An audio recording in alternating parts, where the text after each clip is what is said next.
193 straight days of Clippers talk here for you guys. Good to be with you. Remember when I cut those liners for Bob Schmidt so he could make a promo for this series, and I did it on Sunday during that 5-hour podcast post game after the Clippers won in OT over Golden State? Well, here's how the promo turned out. It's time to get playoff ready. They finished the season on an 8-game win streak. They'll be the 5 seed, and they're headed to playoff basketball. Meanwhile, in Denver, the Denver Nuggets firing Michael Malone and GM Calvin Booth. AM 570. The LA Clippers and the Denver Nuggets square off in round 1 of the NBA playoffs. This team has gotten hot at the perfect time. Download the iHeartRadio app and search Clippers to make the Clippers audio network a preset. There you have it. Pretty cool. Would sound better if Bob didn't send me some bullshit AMR MP3 file. Like, it's not an MP3, it's not an AAC, it's an AMR. I think because he sent it right from his phone. But whatever, we'll take it. Thanks, Bob Schmidt. Fear the Fro. Welcome into Clippers Talk. Here we go, Clips fans. Clippers Talk with Adam Osland. After every game, download every pod. Clippers Talk's the name. He's a basketball talking golden god. New episodes after every game on demand. Follow Clippers Talk wherever you get your podcasts. Clippers. I'm hearing the fart noise even louder now. It's Clippers. It's Clippers. How is it mutating and evolving and getting louder? It's the same audio file. It's Clippers. I don't like that. But we'll take it. Good to be with you guys. 193 straight days. On today's show, looking for practice audio that could be coming out within the next half hour, but it was time to do that deep dive into the numbers of how these two teams match up. So I've been doing that over the last hour and trying to give you the statistical outline of how this series looks going off the numbers. I don't know. What did the numbers say? Shit. I'll tell you, Kawhi. I don't know. What did the numbers say? Shit. We're about to get to it here in just a moment. But practice audio coming up a little bit in just a little bit here. Initially had a guest for you guys that bailed on me, but maybe they'll come back. We'll see what happens. If I don't call them out too hard, maybe they'll return. I hope that's the case. I know something came up for them. It's no shade if someone does jump on. Well, I still owe them one because, I mean, they're doing it for free. It can always be worse.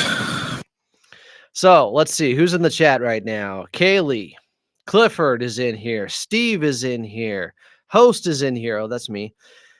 J-Dog is in here, of course. Dominique, Jay, Sprinkles, Bird of Domination.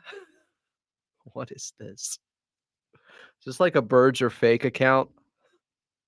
Are those people trolling or serious? Because that is disturbingly stupid. Birds are fake. They're government spies. They're robots. Ooh, Alex Webb getting spicy with it. I like this. Yes, sir. Ask Big Mike who's winning tonight. Damn. Yeah, the Golden State Warriors in that 7-8 playoff matchup at home against the Memphis Grizzlies.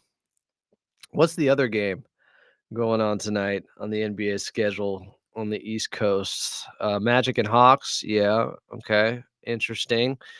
We'll be with you guys for the next hour or so. If you would like to call in, 877-520-1150. 877-520-1150 is the phone number. If you're Clavon or anybody else, Woo! if you want to call in. Woo! Clavon, the phone lines are open. Because it's that eye of the tiger. Yeah, I don't know the rest of the words right now, but shit. That's just one of my favorites. We will be previewing the Clippers Denver Nuggets series here in just a moment. It's only Tuesday, so we'll be doing this all week long. I do have some good guests lined up for you guys. Matt Moore from Locked On Denver Nuggets is joining me. We got Dime Dropper coming on tomorrow. So there's a lot leading up to Saturday. Tip off at 12:30 from Denver. Game 1, Clippers and Nuggets. But yeah, if you guys want to call in, it's not just about the guests. The listeners, you can be a part of this show. You can help me out. I'm so lonely. Please help me. You can help out AI Adam. I'm so lonely. Please help me. Denver Nuggets fans seem comfortable facing us. I have seen a little bit of that. I have some numbers that might make them uncomfortable, some uncomfortable truths here, as my guy Ricky G would say. ZTV said, I like our odds. Okay, some positivity in here. People feeling good going up against Denver. It was between them and the Houston Rockets for me. I'm not saying either of them are good options or guaranteed a Clippers first round victory. They don't. I could see the Clippers winning in 6. I could see them losing in 6 games. It's Nikola Jokic. He's that tough. He is the best player in the game. Not too bad, I hope. No, he's not too bad at all. Not too bad, I hope. He's incredible. He's otherworldly. He's an alien. Yeah, we'll have Dime on tomorrow. Yeah, maybe we'll reach out to Carl Tart if he's okay talking about Ivica Zubac and what a great season he had, averaging almost 17 and 13 per game. Been even better than that over the last couple of months. Yes, I did see Kawhi smiling with Tatis dapping him up at the Padres game last night. Kaylee said Nuggets fans overrate Gordon and underrate playoff Kawhi. I don't know. I think Aaron Gordon's one of the better defenders against Kawhi. But first, it's only Tuesday. I just want to go through the raw numbers. Not too raw. There's some advanced stuff in there. But the base value stuff that you would expect if I was doing a regular season preview between these two teams. I don't know. What did the numbers say? Shit. So I guess we got to start with this, guys. And again, waiting to hear some news or some quotes from practice today. I think that's happening within the next hour here. So we'll be with you till then. If you want to get on, again, 877-520-1150. I don't know if we will be going for 5 hours in this episode like we did on Sunday. And of course, check out yesterday's episode. We had Tomer Azarli on, who was at the game at Chase Center, gave good perspective on what it was like being in the locker room. Draymond Green really kicking himself for that layup that he smoked. Good conversation. Tomer Azarli from Clutch Points. So let's start with this. The Clippers finished just 15th offensively. They were 15th in half-court offense, too. The Nuggets, 4th offensively. You would say that is a big disparity. That is a chasm. There is a big gulf between those two teams. That is your Safeway Coke Cola versus Diet Coke that I'm drinking. There's a difference. You could tell the knockoff brand versus the real thing. But here's the problem with that. That Clippers 15th overall offensive rating, that's for all 82 games this season. If you look at their last 21 games, when Kawhi got fully healthy, got off the minutes restriction, they had the number 1 offense in offensive rating in the league. And with Kawhi on the court, they have an offensive rating of 120.3. I don't know. What did the numbers say? Shit. Kawhi, they say good things. When you're on the court, the Clippers have an offensive rating of 120.3. I don't know. What did the numbers say? Shit. To put that in perspective for you guys, the best offensive rating by team in the NBA was at 121. That was the Cleveland Cavaliers. So a 120 offensive rating versus when he's off the floor, just a 110 offensive rating kind of makes a difference. So that 15th overall offensive rating on the season for all 82 games doesn't tell you the story about how the Clippers are playing now. The Nuggets are 8th over their last 21 games offensively. This is why it's really not worth looking too much into the 4 games between the Clippers and Denver Nuggets this season. Clippers didn't have Kawhi at all for any of them. And now the Denver Nuggets have a new head coach. So there are some unknowns and new wrinkles, pretty significant ones both teams are throwing at each other.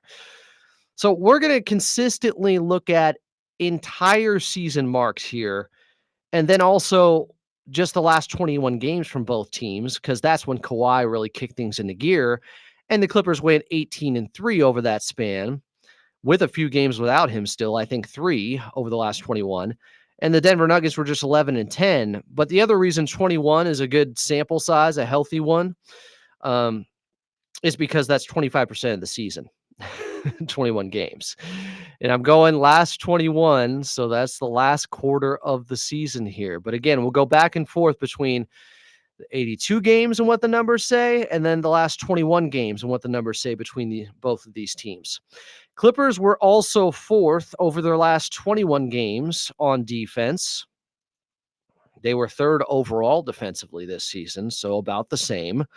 The Denver Nuggets, last 21 games, 21st. That is the exact same place they finished over the entire 82-game season in defensive rating. Here's a big part of this series right here. This is critical, guys. It's not... Get out there, Ben, and put that shit up. No, put it up, Ben. It's not whether or not Ben Simmons is going to be more aggressive and attack on offense. That's not the most critical part of this series. Put it up, Ben. It's about who wins the battle of the boards, the rebounding battle. The Nuggets were 2nd on the season in rebounding percentage. The Denver Nuggets were 2nd in 82 games. The Clippers were 4th. They were very good. But one team's strength was the other team's weakness in the rebounding department. However, it kind of ends up being strength versus strength in the end. Let me explain. The Nuggets are a much better offensive rebounding team, while the Clippers, they're the much better defensive rebounding team. So the question is, can the Clippers, who are number 1 on the year in defensive rebounding percentage, can they outwork the Denver Nuggets and prevent offensive rebounds by Denver, because they finished 5th overall in offensive rebounding percentage? Clippers were just 19th there, but Denver is only 14th in defensive rebounding percentage. So this is about whose strength wins out between the Nuggets being a great offensive rebounding team and the Clippers being the best defensive rebounding team on the year. They close out possessions. That is a big reason why they were so good defensively. That's a part of defense. Ending possessions quickly. And remember what they did in that game against the Golden State Warriors. They out-rebounded them by, I believe, 17. It was impressive. In fact, Ivica Zubac had 17 rebounds himself. The Golden State Warriors on Sunday had 25 as a team. That was a big discrepancy there. Differentiator. The Nuggets are getting 14.4 second chance points per game. The Clippers just 12.9, and it's actually down to 11.6 over their last 21 games, where the Nuggets are about the same on the season in the last 21 games in second chance points. But I would say this. I think part of the reason second chance points are down for the Clippers over the last 21 games is because they're hitting so many shots. It's because they have the best offense over that time. So there's less offensive rebounds and second chance points to be had when you're making the shot the first time down, you know? Put that shit up, Ben. Put it up. Ben hasn't exactly been taking a lot of those shots or making a lot of them, but that's okay. That's not necessarily his strength. I think Ben Simmons is going to be a big part of this series. Even if he's playing 8 to 10 minutes per game and guarding Nikola Jokic at times, those minutes are very valuable. So the Nuggets give up 15 second chance points per game, though. The Clippers, they're second best in the league, limiting teams to just 12 second chance points. So when we talk about the Denver Nuggets and how good they are when it comes to offensive rebounds and getting second chance points, 14.4 per game, the Clippers are only giving up 12 per game. So again, who's going to win out in that battle? Nuggets second in points in the paint on the season at 57 points per game in the paint. The Clippers are 6th. They're at 54 points in the paint per game. Denver gives up 51, though, to their opponent. The Clippers give up just 47. There's also some compare and contrast going on when it comes to pace between both teams. The Denver Nuggets, they're 8th in pace on the season. The Clippers are 22nd. But if you look last 21 games, the Clippers have actually played even slower. They're 25th in pace, and so have the Denver Nuggets. They went from being 8th on the season to 15th in pace the last 21 games. Denver, because of that pace, though, overall in the season being top 10 there, they are number 1 in fast break points per game at 20.1. Clippers just 15th in fast break points per game at 15.7. Both teams struggle with turnovers per game. The Nuggets, 14.3, slightly inflated, you could say, because of pace and tempo and more possessions out there. The Clippers ended the year at 14.9 turnovers per game. But what about the last 21 games? Clippers jump up to just 12.7 turnovers per game, top 5 in the league over their last 21 games when it comes to taking care of the basketball. The Nuggets, though, are better there too. They're just 13.6 per game. Remember, they started to play a little bit slower. They started to take care of the basketball more. Clippers get 15 turnovers per game off their opponent. Denver, just 13. Clippers are great. And we've talked about this all season long. One of the things they do really well, and this has helped their offense because at times before they got Kawhi back, before they got Kawhi up and running the way he has been over the last 21 games, points were at a premium. Their offense would struggle. So how would you capitalize in other ways? So this was a point of emphasis coming into the season. The Clippers said, we have to get out and run selectively. And that means capitalizing off of turnovers. The Clippers are 4th in the NBA in points off of turnovers at 19.3 per game. The Nuggets just 20th at 16.9 points off of opponent turnovers per game. Both teams are giving up close to 18 points per game to their opponents, though, off of turnovers. Neither team is good with their transition defense. If there is one flaw with this Clippers defense that was ranked 3rd overall, it's poor transition defense, which is scary because, again, the Denver Nuggets are number 1 in fast break points. That is a little bit worrisome. That is something to watch during this series. Denver is going to try and be opportunistic and get out and run and get the Clippers scrambling because when the Clippers set their defense, they're really tough. They're 4th overall in the season in half-court defense, according to Cleaning the Glass. But in transition, they're not nearly as good there. In fact, I should look that up. What are they with the transition defense on the season since I have Cleaning the Glass open for me right now? Might as well check it out. I know they're not going to be as good as I would have hoped, but that's okay. You know what? Is this accurate? Can this really be accurate? It says they're 3rd in transition defense. Well, that's better than I would have thought. A lot better. All right. Well, it's still something to monitor because of how often the Denver Nuggets get into transition and how much that is a priority of theirs. Now, the Clippers are giving up. Okay. So remember, Denver, when it comes to fast break points per game, they are getting 20.1. The Clippers are giving up 15.1 fast break points per game. So Denver is averaging 5 more than the Clippers defense has been giving up per game. So it's unlikely they end up averaging 20.1 fast break points against the Clippers like they have on the season because the Clippers are only giving up 15.1. I believe we got a caller here, 877-520-1150, 877-520-1150. Welcome to Clippers Talk, mystery caller. And I just wanted to tell you, like, first I want to congratulate you on your consistency. Wait, what's your name? What's your name? Where are you calling from? My man's rolling. Content for all season and then my friend. going into the playoffs for the days that we don't have the games.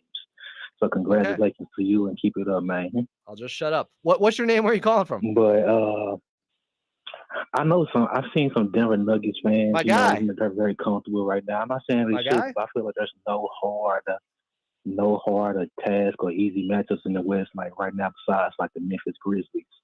But like I know they're comfortable with the AG Kawhi matchup, but it's not 2019 anymore. But I seen Kawhi go against Aaron Gordon, and I seen him go against Jonathan Isaac, and it just did not matter when it came to it.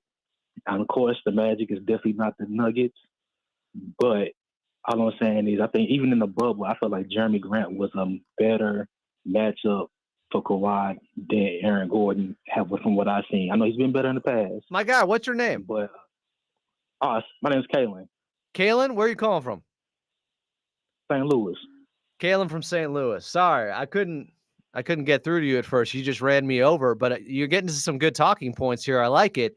So you think Kawhi going up against Aaron Gordon, not an issue. I know a lot of people have been referencing 2019, that first round series he had when he was with Toronto against the Orlando Magic, and he cooked them, and I think shot like 58% or something like that from the field in a gentleman's sweep, I want to say it was. I will say this, though, about Aaron Gordon. I don't think he's the same guy. Like, at that time, Aaron Gordon was trying to be a number 1 or number 2 option on a team. When he came to Denver, he turned into a superstar role player. He turned into a very different type of player that really bought into just starring in his role, being a really good defender. And this season, he's shooting 44% from 3 too. But go on, Kalen. No, I definitely agree with that. I think obviously you can't compare those two teams. That's totally two different worlds from each other. But I think that Jeremy Grant matchup, it was just way harder because he's athletic, he's big as well. They had bodies to kind of throw him at that series, but even though he still performs somewhat well, I know that bubble was a travesty, but still, I think I do agree. Aaron Gordon is a different player. You know what I'm saying? When you're a superstar in a role, I think that matters. He doesn't have to get the brunt of the points. You know what I'm saying? Of course, you got the MVP Joker for that, but I think, of course, like I said, it's no easy matches. But I think when you roll that ball out there, I think Kawhi it don't really matter with him. You know what I'm saying? Well, he's gonna get those points. And there's 3 other guys that Kawhi can try to get on him in their starting lineup. He can definitely have the advantage over Christian Brown, over Michael Porter Jr., and Jamal Murray. He gets switched onto any of those guys, they're in deep trouble. Aaron Gordon's going to try to fight through all those screens, but they have real flaws and weaknesses. Just talking about their starting lineup with defenders. I mean, there's a reason why they're 21st defensively this season, the Denver Nuggets. Yeah, for sure. I think, they kind of, I feel like they kind of tied it up at the end, after firing them alone. But like I said, I think some of that stuff you just can't fix. I know Jokic is superb. I'm not trying to hate on him at all, but the fact is, he's just not that great of a, rim protector or just defender in general. You know what I'm saying? I know that AG helps him a lot when being that low man, but I don't think they don't have a lot of error. I feel we have more ways to attack them than they do than they can attack us. Okay. No, I agree with you. The Clippers defense, there is a bigger difference between the Clippers defense and the Denver Nuggets defense than there is between the Denver Nuggets offense and the Clippers offense now that they have Kawhi back. That's how I would put it. The Clippers have a huge advantage with their defense. The Nuggets might have a slight advantage with their offense. It's not as big of one as you would expect because with Kawhi back, the Clippers have had the number 1 offense in the league the last 21 games. I mean, first of all, I want to say it's so satisfying to see. Like, I feel like every time Kawhi comes back from these injuries, people throw dirt on his name and kind of disregard his love for the game. And I feel like that's him showing his love for the game. Who wants to rehab and not be on the court and play games all the time? And every time he takes the time to ramp back up, it takes him a little minute to get going, get that rhythm. But once he do, he always shows up. And it's just funny seeing how people so quick to try to denigrate the man's integrity to me. Oh, I agree with you, especially guys like Stephen A. Smith. Like, they use him as a punching bag at times because they know he's not going to be on social media. They know he's not going to hear any of this stuff and fire back. So it's easy to take your pot shots at Kawhi. But the truth is, just like his commercial said, when he shows up, they get quiet real quick. And now Stephen A. Smith is already saying he's buying back in with the Clippers now. He's jumping back on because Kawhi looks that good. Now he can stay on that side too. Yeah. Man. Forget Stephen A. He keep all that same energy, Stephen A. Because hopefully, if this all goes in the direction we want it to go, Kawhi can put up some more commercials to end their story for what he was referencing in. No, I agree with you. Like, stay right where you are because we're not going to forget what you said about Kawhi over the last 2-3 years now, Stephen A. Stay on that side. That you've dug your heels in. Stay right where you are. Definitely, we on victory lap like it's no tomorrow if it ends up in our favor. I'm with you, Kalen. You got anything else? No, man, I just want to appreciate the time, man. And congratulations for all what you're doing. Just keep it up. We appreciate all the energy you put into it. Well, I appreciate you coming in here flying. Like, I think it was my fault. I didn't have a setting right on my soundboard over here. So I was trying to talk to you initially, and I guess you just weren't hearing me yet because I I had the wrong button down on the sound mixer. Yeah, I was, and I was like, man, I ain't trying to give him no dead air either, so I want to keep running. Hopefully, he heard me, but like I wasn't trying to use no dead air on my side. No, you killed it.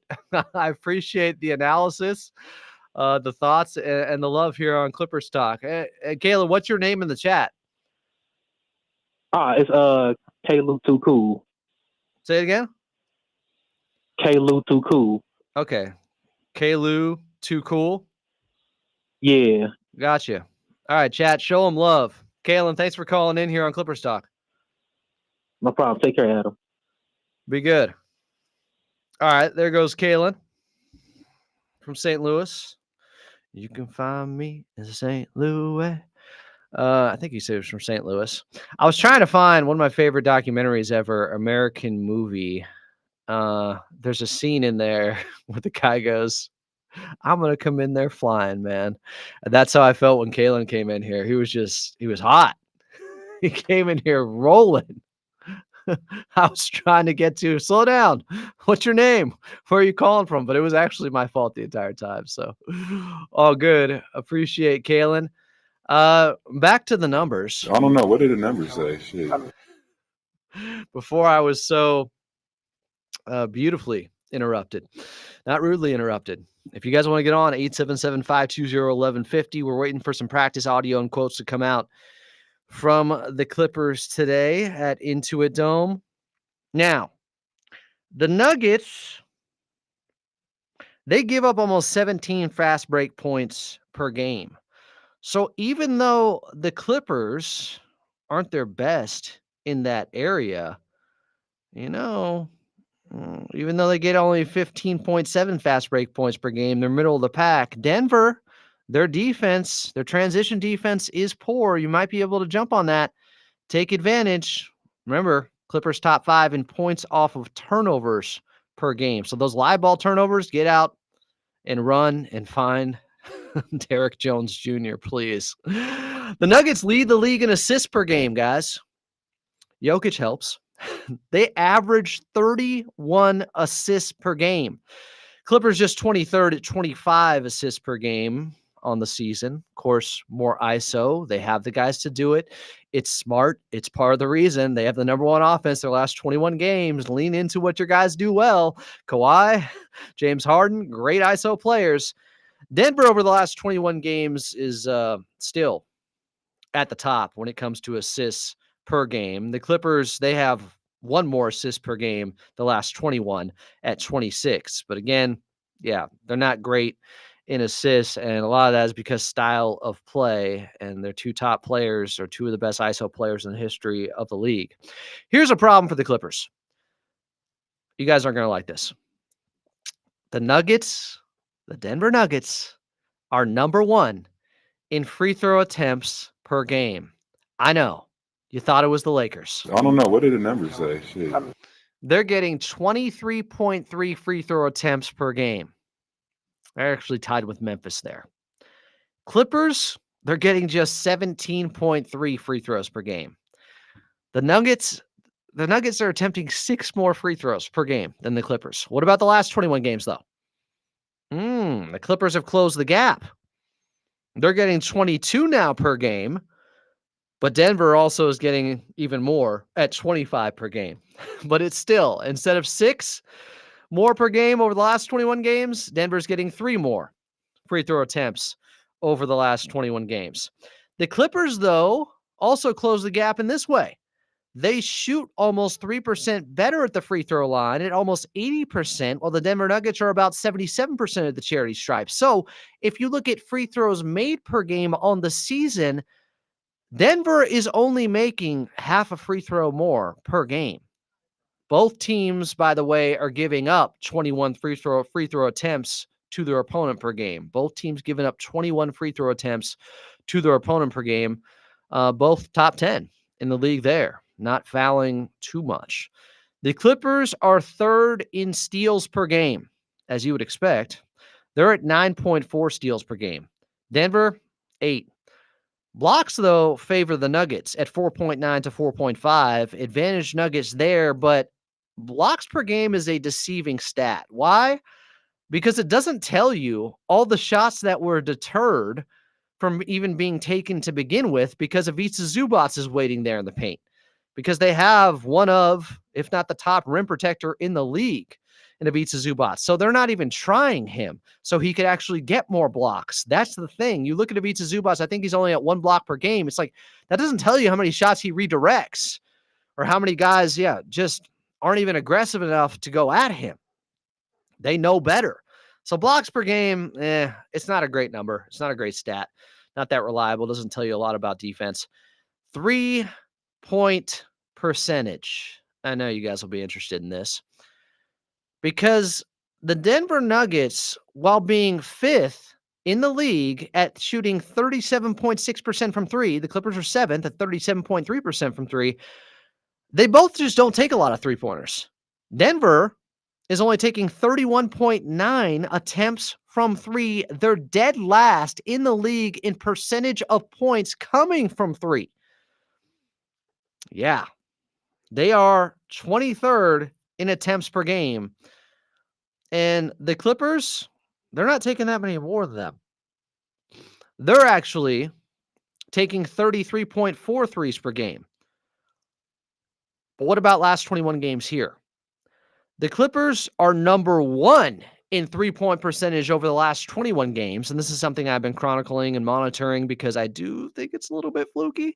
Last 21 games, so the Clippers have the number 1 offense in the league. Hey, here's a big reason why. They're shooting 43% from 3 over the last 21 games. But they're actually taking even less than they were on the season, which was already low at 33 attempts. They're taking 31 attempts over their last 21 games while shooting 43%, the highest percentage from 3 in the league over the last 21 games. Denver, over the last 21, coming in a little bit colder to this series. They're at 36% from the outside, but they're actually taking 1 more 3-pointer per game than they average per game on the season at 33 attempts. So less is more, I guess. The Clippers are only taking 31 attempts per game their last 21 games from 3, but they're knocking them down at 43%. Nobody is better. Nobody has been hotter from 3 than your LA Clippers heading into the playoffs. Facts.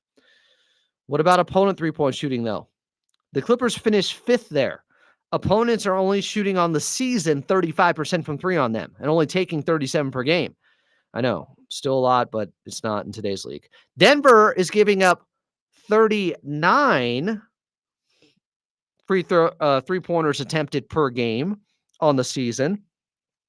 An opponent shot 36.5% against them in all 82 games. So 1.5% higher than what teams shot against the Clippers on the season. But if you look last 21 games, teams are shooting just 33.7% against the Clippers. That, I believe, is the 4th lowest mark in the league over that time. And again, while the Clippers are shooting 43% against everybody else the last 21 games, teams have only been shooting 33.7% against them from 3. So both things going in their favor. They're shooting hotter than anyone else from 3, and teams are shooting one of their lowest percentages from 3 against the Clippers the last 21 games. That does kind of worry me because it doesn't seem sustainable for both of those things to be happening at once. You can play it off and say, well, the Clippers defense is just that good. Their perimeter defense is that good. Guys, I'm telling you, 3-point percentage can be fluky. You can play good perimeter defense and teams still knock them down. We have seen stretches like that this season against the Clippers, where if you went back the last 21 games before the last 21 of the season, the Clippers were on the wrong side of teams being really hot against them from 3. I don't think their defense was much worse. I think teams just were shooting better. It's called shooting variance. It's sometimes out of your control. Now, Denver, the last 21 games from 3, teams are shooting even hotter against them at 37.5%. So if you want to say, well, Denver's defense is worse, it makes sense. Sure, okay, but sometimes it's just a make or miss league. And the Clippers have really benefited as of late from being hot from 3, while everybody else was shooting very poorly from three against them. The Nuggets are number one in the league on the season in percentage of their points coming from two-pointers at 55.3%, while the Clippers are just 10th at 51.6% of their points coming from two-point shots. Remember, that's kind of the other side of this thing. Because they're dead last in the league, the Denver Nuggets, in percentage of points coming from three, they're number one when it comes to percentage of points coming from two. Makes sense, right? The Nuggets also shoot, and this is why they lean into it, the second highest percentage from two on the season. The Nuggets are shooting the second highest percentage from two on the season, only behind the Cleveland Cavaliers at 58.1% on two-pointers. The Clippers, middle of the pack. They're at 55.1% on twos. The Nuggets are also first in the league in field goal attempts within less than 5 feet of the rim. First in the league in field goal attempts within less than 5 feet of the rim at 34 field goal attempts per game there. The Clippers, just 27 per game. So the Nuggets are getting a lot of high percentage shots and leaning into that. Shots really close to the rim, less than 5 feet. And that offsets the fact that they don't take a lot of three-pointers. It's rare in today's game to see a team do this. The Denver Nuggets, one of the few teams that has a lot of success while not taking many threes because they have Jokic and they can get all those high percentage shots right at the basket. So they lean into those shots. Does that make sense? There's some of the raw numbers for you guys. I don't know. What did the numbers say? Shit. Hey, the good thing is, Jeffrey, if you miss the majority of the show, you just have to hit the rewind button, my guy. It's that easy. I outlined a lot of just some of the most basic, not too analytical with the numbers, I would say. Honestly, I know some of you would be like, what are you talking about, Adam? No, this is not the craziest, Vorp, Raptor, LeBron type of numbers that you could find out there. Here's a couple of good numbers that I saw earlier. Jamal Christopher had this. At Jam Christopher on X. He's a contributor at 213 Hoops. He's come on with me many times before. So, Kawhi Leonard, last 21 games, is averaging 25 points, 7 boards, 3 assists on shooting splits of 52, 43, 80. That's a 62% true shooting percentage. And the Clippers, 18-3 over that time. How about Kawhi's last 50 playoff games? Kawhi, check this out. I don't know. What did the numbers say? Shit. I'm going to give it to you. Over your last 50 playoff games, Kawhi, you were averaging 29 points, 9 boards, 5 assists per game on 50, 36, 88 shooting splits, a 62% true shooting percentage. Now, that includes the 2 games he played in last year against Dallas, which lowered his numbers because he just wasn't right. He wasn't healthy, obviously. And his numbers are still that spectacular over his last 50 playoff games.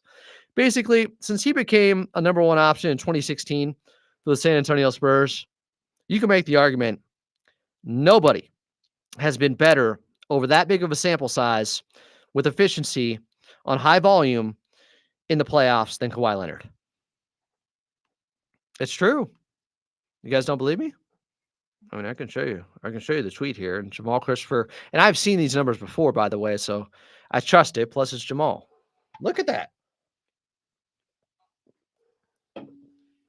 Incredible.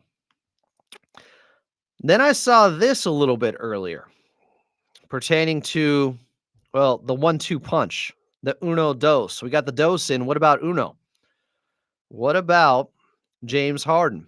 I have been asking for these numbers, and I'm going to give this to you guys because somebody helped me out on the YouTube channel saying I was asking for head-to-head Harden versus Jokic. I've been looking for those numbers, and I've been trying to figure it out. And also, you don't want to cherry pick and take their entire body of work head-to-head because that includes Nikola Jokic as a young player before he became this MVP basketball god. So obviously those numbers would favor James Harden, because while he's in his prime, initially Jokic is a second round pick. He's just on his way up in the game. So let me see if I can find the person who was kind enough to actually give me those head-to-head numbers between those two, because there is something to this. I truly believe, because James Harden runs the pick and roll, because he's so good in that area, it can be problematic for Jokic, who's not the greatest defender.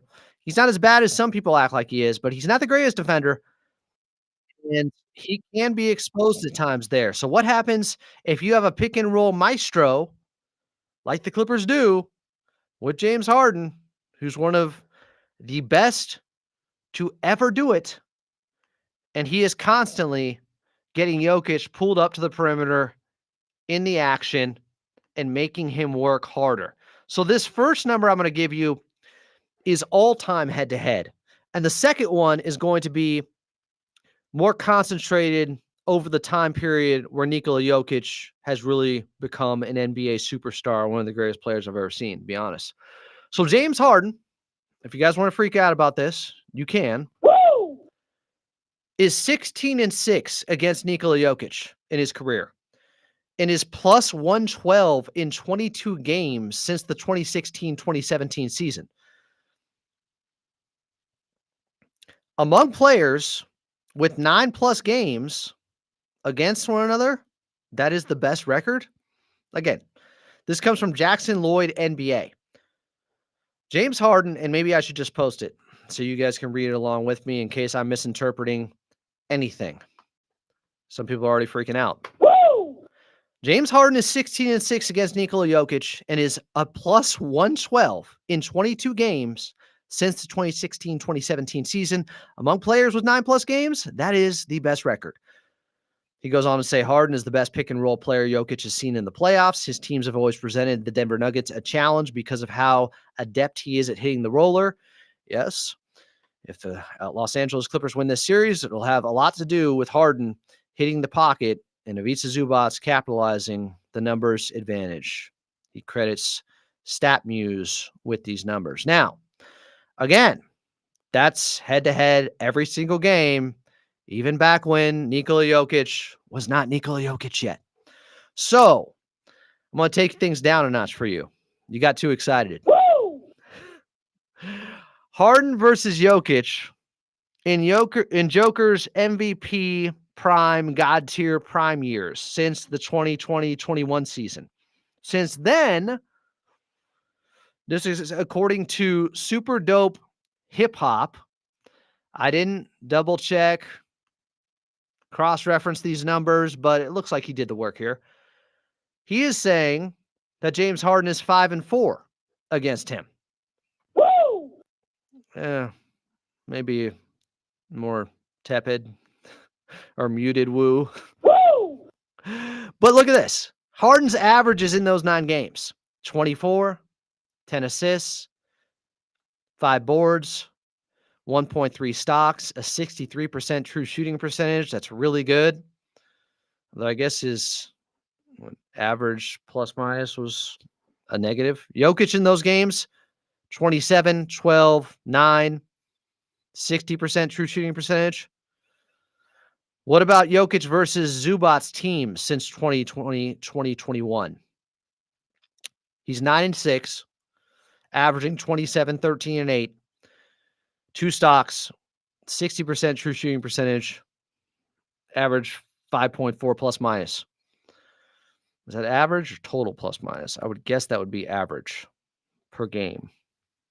Seemed far too low to be total. He said, I think this is going to be a classic series if both teams are healthy. May come down to who is more healthy. Kawhi, Norm, Batum versus Murray, Michael Porter Jr., Aaron Gordon. Would be shocked if it doesn't go at least 6. I'm predicting Nuggets in 7. But have some money on both teams to win the title. I guess the Clippers are plus 5,500. Now they're plus 4,000. Nuggets plus 1,800, now plus 1,700. Congrats to, what was his name again? Give the numbers. Super Dope hip hop, and I appreciate him sharing these numbers. How do you guys feel about it?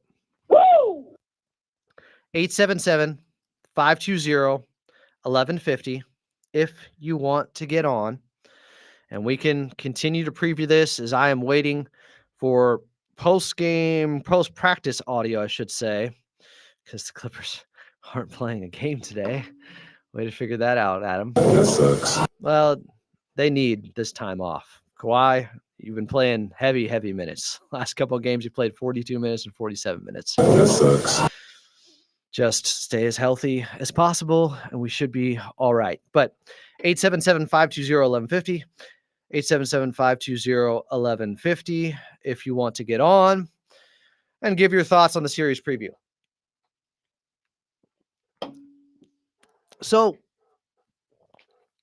I mentioned how I feel like Aaron Gordon has been very good against Kawhi Leonard in head-to-head matchups. And let's just see here. If I go to Kawhi Leonard's game log, and I know he didn't play against Denver this season, and I know Aaron Gordon has had a calf issue that has lingered, I guess. I'm looking for more intel on that. We'll talk with Matt more about it on Thursday. I believe he's coming on from Locked On Nuggets. But if I go back the last couple of years, Kawhi versus Denver, and just look at his overall averages, I'm guessing, because I haven't run the numbers on this, it's just eye test. Maybe there's some bias in there. Maybe I'm giving Aaron Gordon a little bit too much love. But I have felt like, deep in my soul, he has been maybe the best defender in the Western Conference against Kawhi Leonard. Honestly. So, again, Kawhi wants to know what the numbers say. I don't know. What did the numbers say? Shit. So, if you go back to last season, in 3 games against Denver, Kawhi shot just 41% from the field. He did shoot 46% from 3 in those games, but lower volume. Average 21 per game. 4 boards, 3 assists. But just 41% shooting from the field. Let's go a little bit deeper into some of these numbers here. When did they play? I know there was a game earlier in the season, and that was the Reggie Jackson, DeAndre Jordan, one of the worst losses in the 2-3 era game. Now, Kawhi in that game had 31, but he was 10 of 26 from the field. Let me even make sure that Aaron Gordon was available because so many guys were out in that game.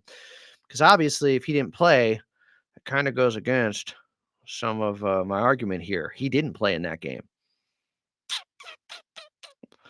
But this was the turning point for Kawhi also.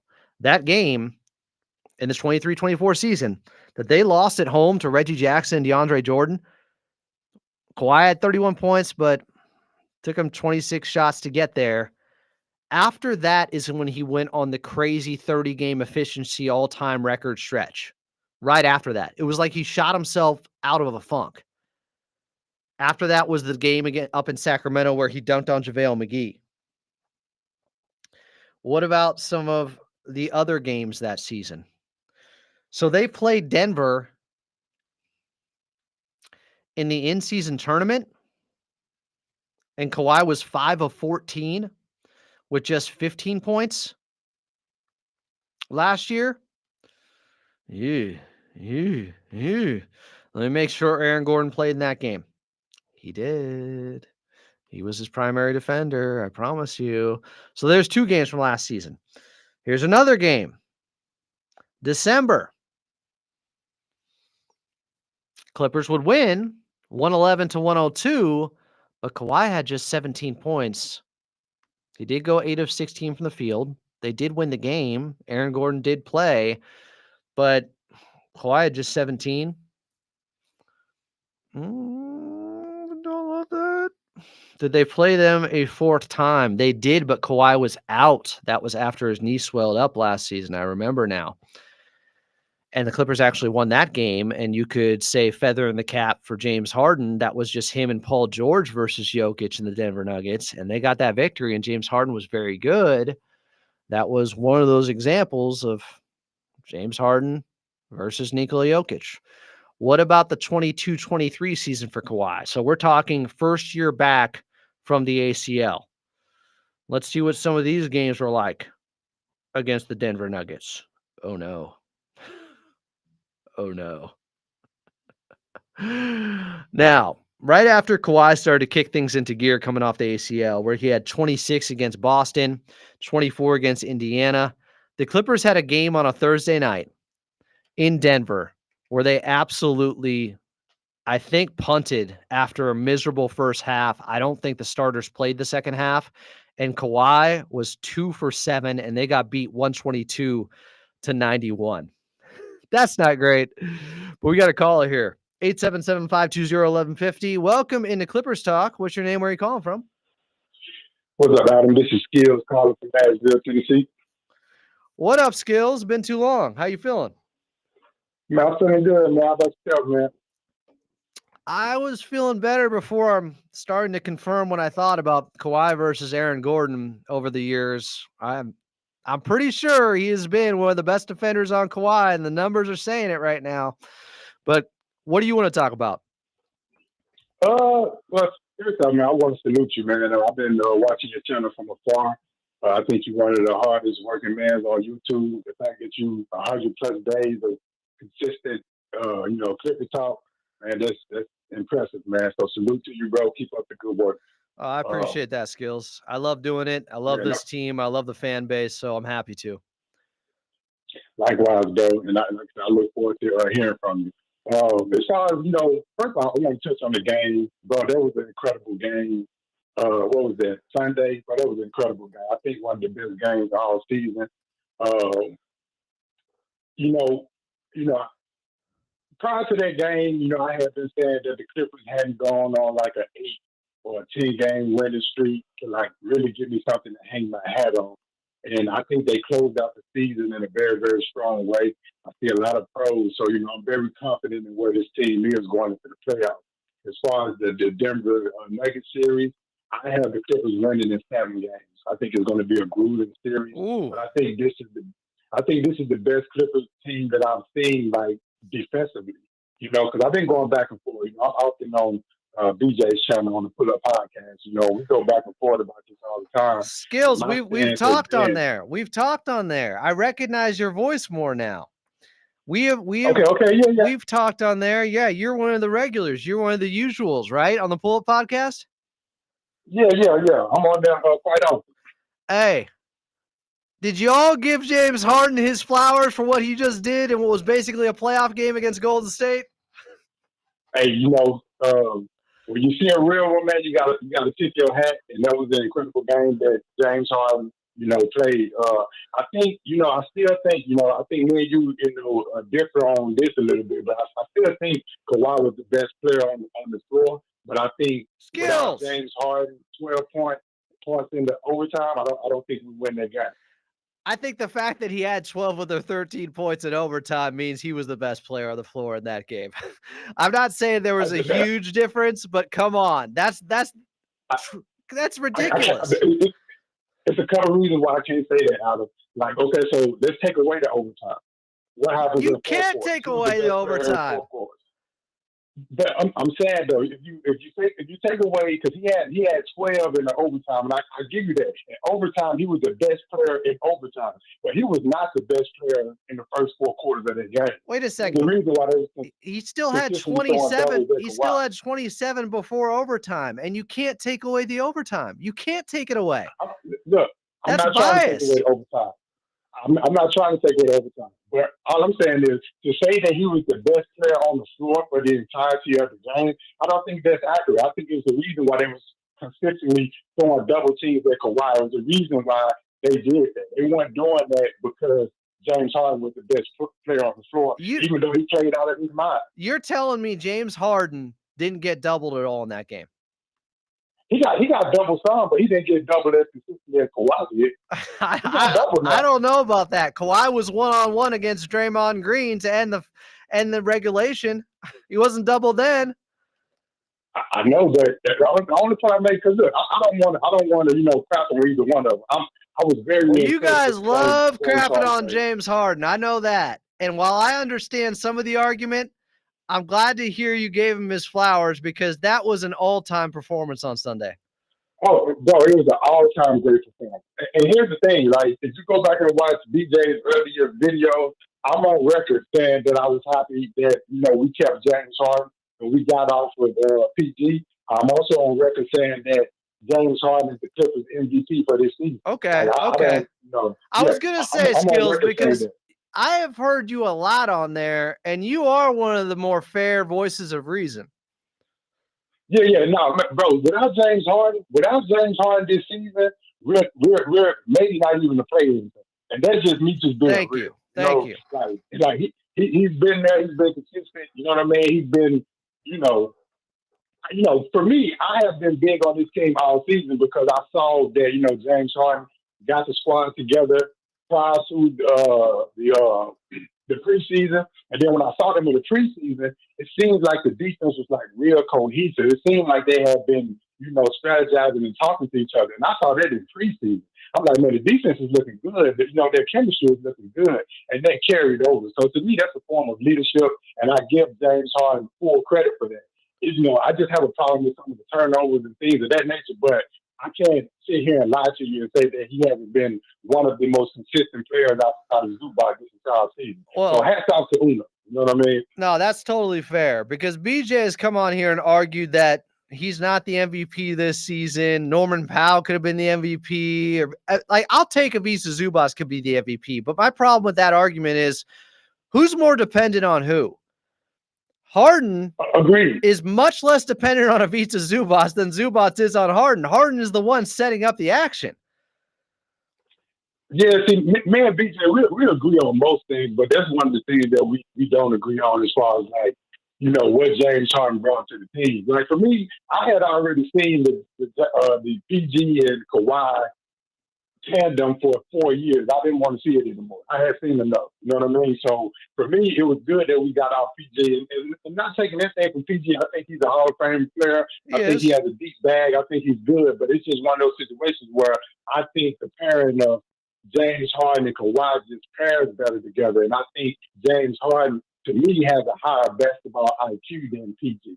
He might not be as good on the defensive end, but he can run the offense and he has higher IQ. So I think you match that higher IQ with what, Kawhi is going to bring to the table. I think you get, championship intangibles, So, I'm with it, man. I think we have a good chance to make a deep playoff run.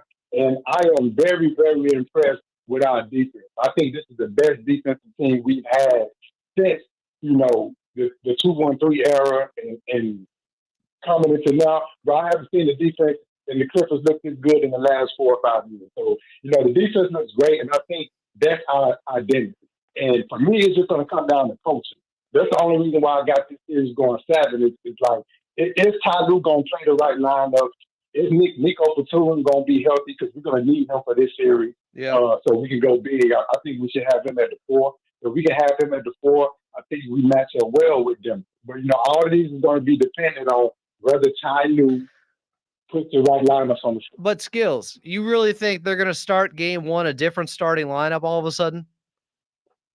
I don't think they will. But it's the 3-guard lineup. I haven't been a fan of that all season. But here's the thing. When you say, I understand technically it's a 3-guard lineup, do you view Chris Dunn as a guard on defense? He's not really. So first of all, he's not Luke Kennard. He's not Reggie Jackson. Like he's an absolute dog that can guard multiple positions. Agreed, but when I make these statements, I'm talking strictly from the perspective of an athlete. I'm an athlete, and I think size matters. And I think Chris Dunn, 1 through 3, I think he matches up well and can guard anybody. But when we get to the 4s, I think it becomes a little bit more tricky for him. But he doesn't need to guard the 4. They still have Kawhi. That is true, but do we want Kawhi guarding the 4? Yes, for the entirety of a game. What? The year is not 1995. Like, who is he guarding at the 4? Aaron Gordon. He can't guard Aaron Gordon? That's a physical matchup, though.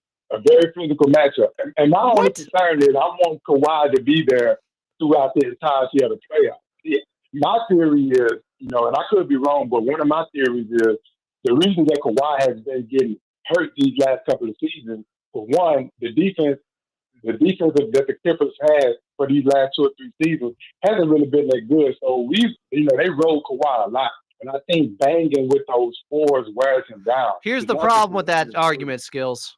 He tore his ACL playing the 3. He tore his meniscus playing the 3. So how can you say? Yes, he was playing the 3 in 2021. Like 2021. It's a position. This whole 3-4 thing, like there's that big of a difference in today's NBA, which is more positionless. I just don't buy it. I don't. So you telling me he's not guarding Tim Duncan, Chris Webber, or Kevin Garnett? Like when you think of fours, like that's not what he's guarding nowadays. So what lineup? So you will run a 3-guard lineup against Denver. You think that's gonna be tough? I think the wording of 3-guard lineup when Chris Dunn is one of those players, that doesn't make sense to me. Like he's not a guard on defense. He's not. He can guard it. I've seen Chris Dunn guard Şengün, Franz Wagner this season. He has guarded up. He's guarded up plenty. And he can guard threes. He can, Adam. I'm not making the argument that he can't, but let's talk about okay, I got you, Skills, but let's talk about who they're actually playing in this series. What the matchups are going to be. He's going to be guarding Jamal Murray. Who would you rather have guard Jamal Murray than Chris Dunn? Okay, but my problem with that is, Chris Dunn for me is not in question. But Norman Powell defense for me is going to be in question. And you can put him on Christian Brown or Michael Porter Jr. What are they going to do? Punish him on the block? No. I won't say they'll punish him on the block. They're not going to do a damn thing on the block against them. Like you can get away with it. But I do feel like Michael Porter Jr. can just shoot over the top of. He can shoot over the top of anybody, though. That doesn't matter. He's 6'10" and can jump. Like that doesn't hurt you. Like he can do that against anyone. His jump shot is his superpower, and he can get that off over anyone. So whether it's a smaller guy or a bigger guy, that doesn't matter. So what's the starting 5 for Denver? Who they're putting on the floor? The starting 5 for Denver is Jamal Murray, Christian Brown, Michael Porter Jr., Aaron Gordon, and Nikola Jokic. Oh, man. The Clippers can absolutely play quote-unquote 3-guard lineups against that.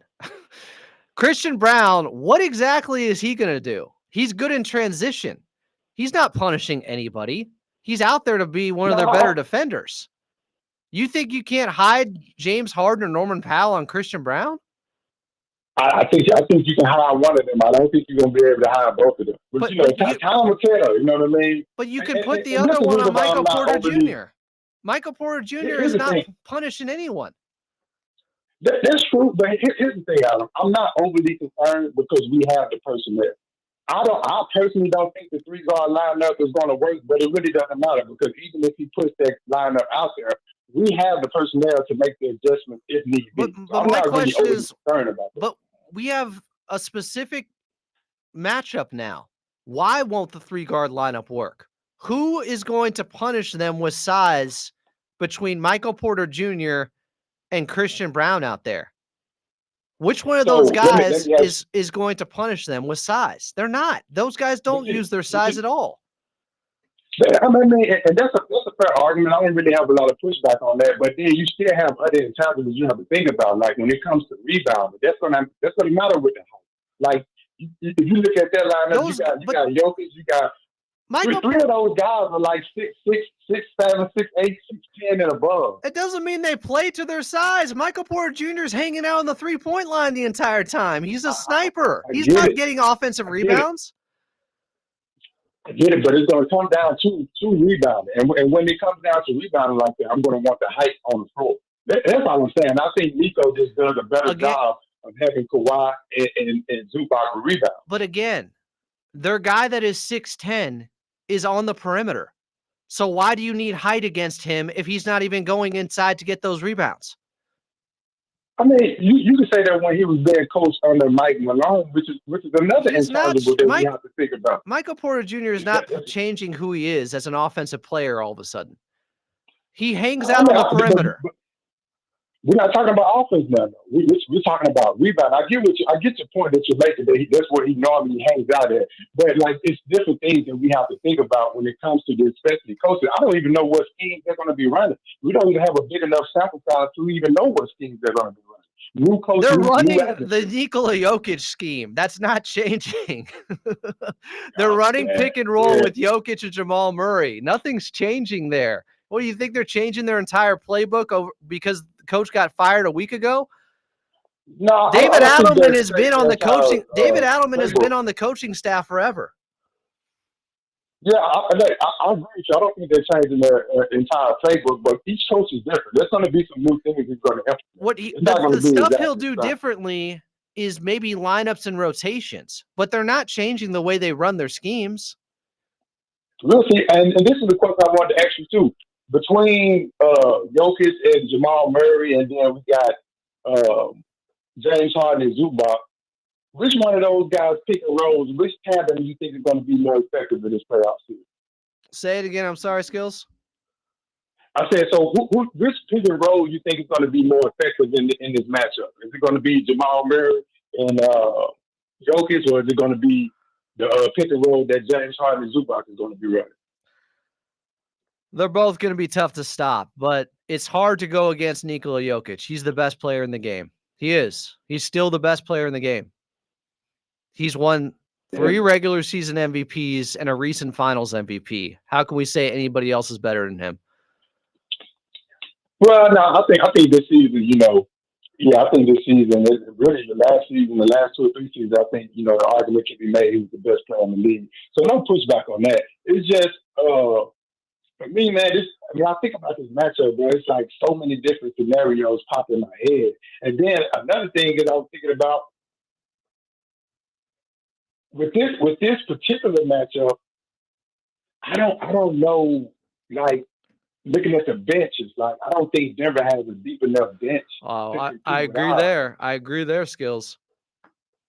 So it's like, is that going to be the small advantage that we have? Like, will we have to run the numbers up when our bench unit is on the floor? Because I feel like Denver is going to have to, their starting five is going to have to play a lot of minutes. But you know what? In the first round, typically games are more spread out. And then as the playoffs go along, you're playing every other day.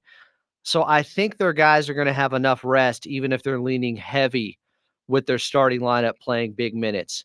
I'll say this, Skills. I think the biggest difference with David Adelman is rotations and who plays more off the bench. It sounded like a point of contention was, and I know BJ won't want to hear this, but Russell Westbrook being played too much by Mike Malone and guys not liking that, according to all the reports. And Jalen Pickett could play more now. Maybe Julian Strother plays more. Peyton Watson plays more. Zeke Naji plays more now because David Adelman is a different head coach and might have guys that are his favorites versus what Mike Malone had. That's what I could see being different.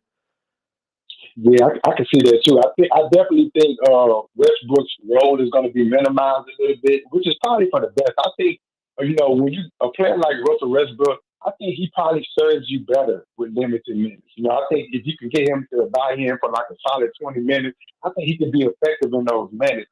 It's when you go over into the 25 and the 30 minutes, and then he gets exhausted, but he's still moving at 1,000 miles per hour and he starts to make mistakes. So I think that may actually help him if they put him in a limited role. The question is Westbrook going to accept that role? You know what I mean? Well, he's willing to accept. It's the playoffs. You better accept it. Like, there's no time to have turmoil in the locker room now. They already fired their GM and head coach. If guys aren't buying in now, then the Clippers could really have the advantage in this series, because I think the big reason that they fired Mike Malone was to light a fire under this team and maximize their potential because they didn't think he was doing that. Because Skills, all you got to do, like this Denver Nuggets team is all about Nikola Jokic. If you look Agreed. if you look at the on-off numbers with offensive rating for the Denver Nuggets, they are so bad when Nikola Jokic is off the floor. They have an offensive rating of 104 when he's off the floor and an offensive rating of 125.6 when he's on the floor. They go from God-tier offensive team to dog-esque offensive team when he's off the floor. So that's why I feel like the coaching change isn't necessarily going to change much of the scheme because it's still all about Nikola Jokic and playing off of him and playing through him. But can David Adelman make them more competent when he's off the floor than Mike Malone was? That's what I wonder. If they can get a little bit better with their second unit guys and putting the right combinations together when Jokic is off the floor, which is only going to be like 6 to 8 minutes per game when he's off the floor, but that can be critical. And, so from that perspective, I understand what you're saying as far as like what they're going to be running. Because I mean, the offense definitely runs through Jokic. But this is what actually gives me more confidence because I personally just don't believe one person can beat the Clippers team. And if everything is running through Jokic, and then he has to be on the floor for 38 plus minutes, and he can only sit down for 5 or 6, minutes. And then another thing that excites me about this matchup too is in the past when he matched up with Zubac, he didn't have to guard. I think this series he's going to have to guard Zubac. Like, he's not going to be able to just rest on defense. So like if we can make him, just let him score, but not take everybody else out the game, but let Jokic score out the point, and then make him have to guard Zubac on the other end. My prediction may drop to 7 games to 6. I agree with you. I think the key to this series, you can only do so much defensively against Nikola Jokic to slow him down there. He's a basketball god. It's all about making him work on the other end and tiring him out so he's not as good on the offensive end by making him work defensively. That's what this is about to me. Agree. And I think if as long as T. Lue gives us a healthy diet of, passing the ball down there, I think the offense definitely should, Kawhi being the number 1 option, James Harden being the number 2 option. But I think for this particular series, just for this one, I ain't going to say for every last one of them, but for this one, I think, the second option should rotate between Zoo and Harden. And we really should make a assertive effort to get Zoo the ball in the post just so we can wear Jokic out. Because Jokic really don't have a lot of weaknesses. If you had to point to a weakness, it would be like on the defensive end. Yes. And if that's the only weakness that we can find, then we have to exploit that. We have to keep feeding Zoo the ball. Completely. Keep feeding it to him. Keep letting them bang. And then if we do that, bro, I think we can get it done in 6 games. I really do. I think we can get it done. That's my prediction skills. I got Clips in 6, but would it surprise me if they lost in 6? No, because Jokic is that good. I mean, the Nuggets are favored. I have to, for me, and everybody has their preference, but for me, when it comes to playoff basketball, I normally pick the better defensive team. Because I think, down the stretch, it comes down to, who makes the least amount of mistakes and who can get stopped. And I trust the Clippers' ability to be able to get stops in those key moments. Because both teams have big shot makers. Both teams does, So it's like, if both teams have big shot makers, Clippers ended the season with the number 1 offense in like a 20 to 25 game stretch. So our offense is up to speed once Kawhi got his legs back. And our defense has been solid all year. And our defense even raised once Kawhi got back into form. But I think we have the better defense by far. Like, I don't even think it's comparable. So I think that's what I'm gonna sit my hat on. I think when it comes down to it in those clutch moments, 1 or 2 possession games, I have faith in the Clippers to be able to get those stops. Here's what worries me most about this Denver Nuggets team, though, besides the obvious with Nikola Jokic, and it ties into that skills, but they have an argument that their 2 top guys have been more clutch in playoff situations with Jokic and Jamal Murray than Kawhi and James Harden have been in playoff situations. I think that's fair to say. Yeah, I would agree with that. My only pushback would be to this, right?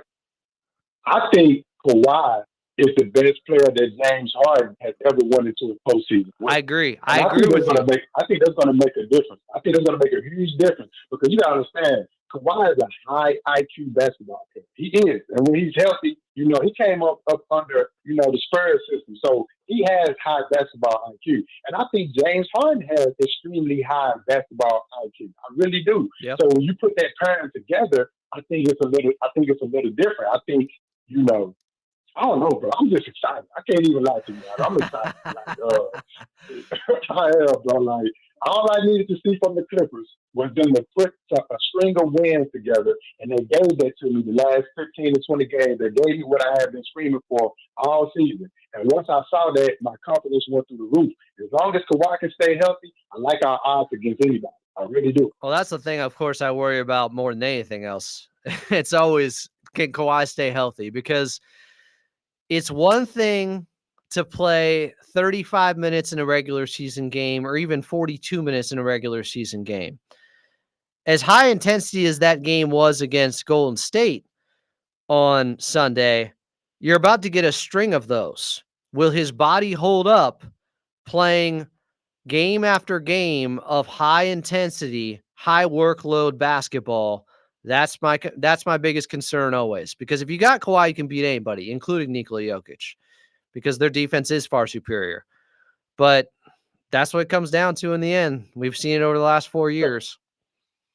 So here's my thing, right? And I have deep insight on this because I tore my ACL and I got the reconstructive surgery, and it took me about a year and a half to get back to like my physical peak the way I was, prior to the injury. But my question is, did you then tear your meniscus in the same leg, and then the year after that have swelling? I didn't.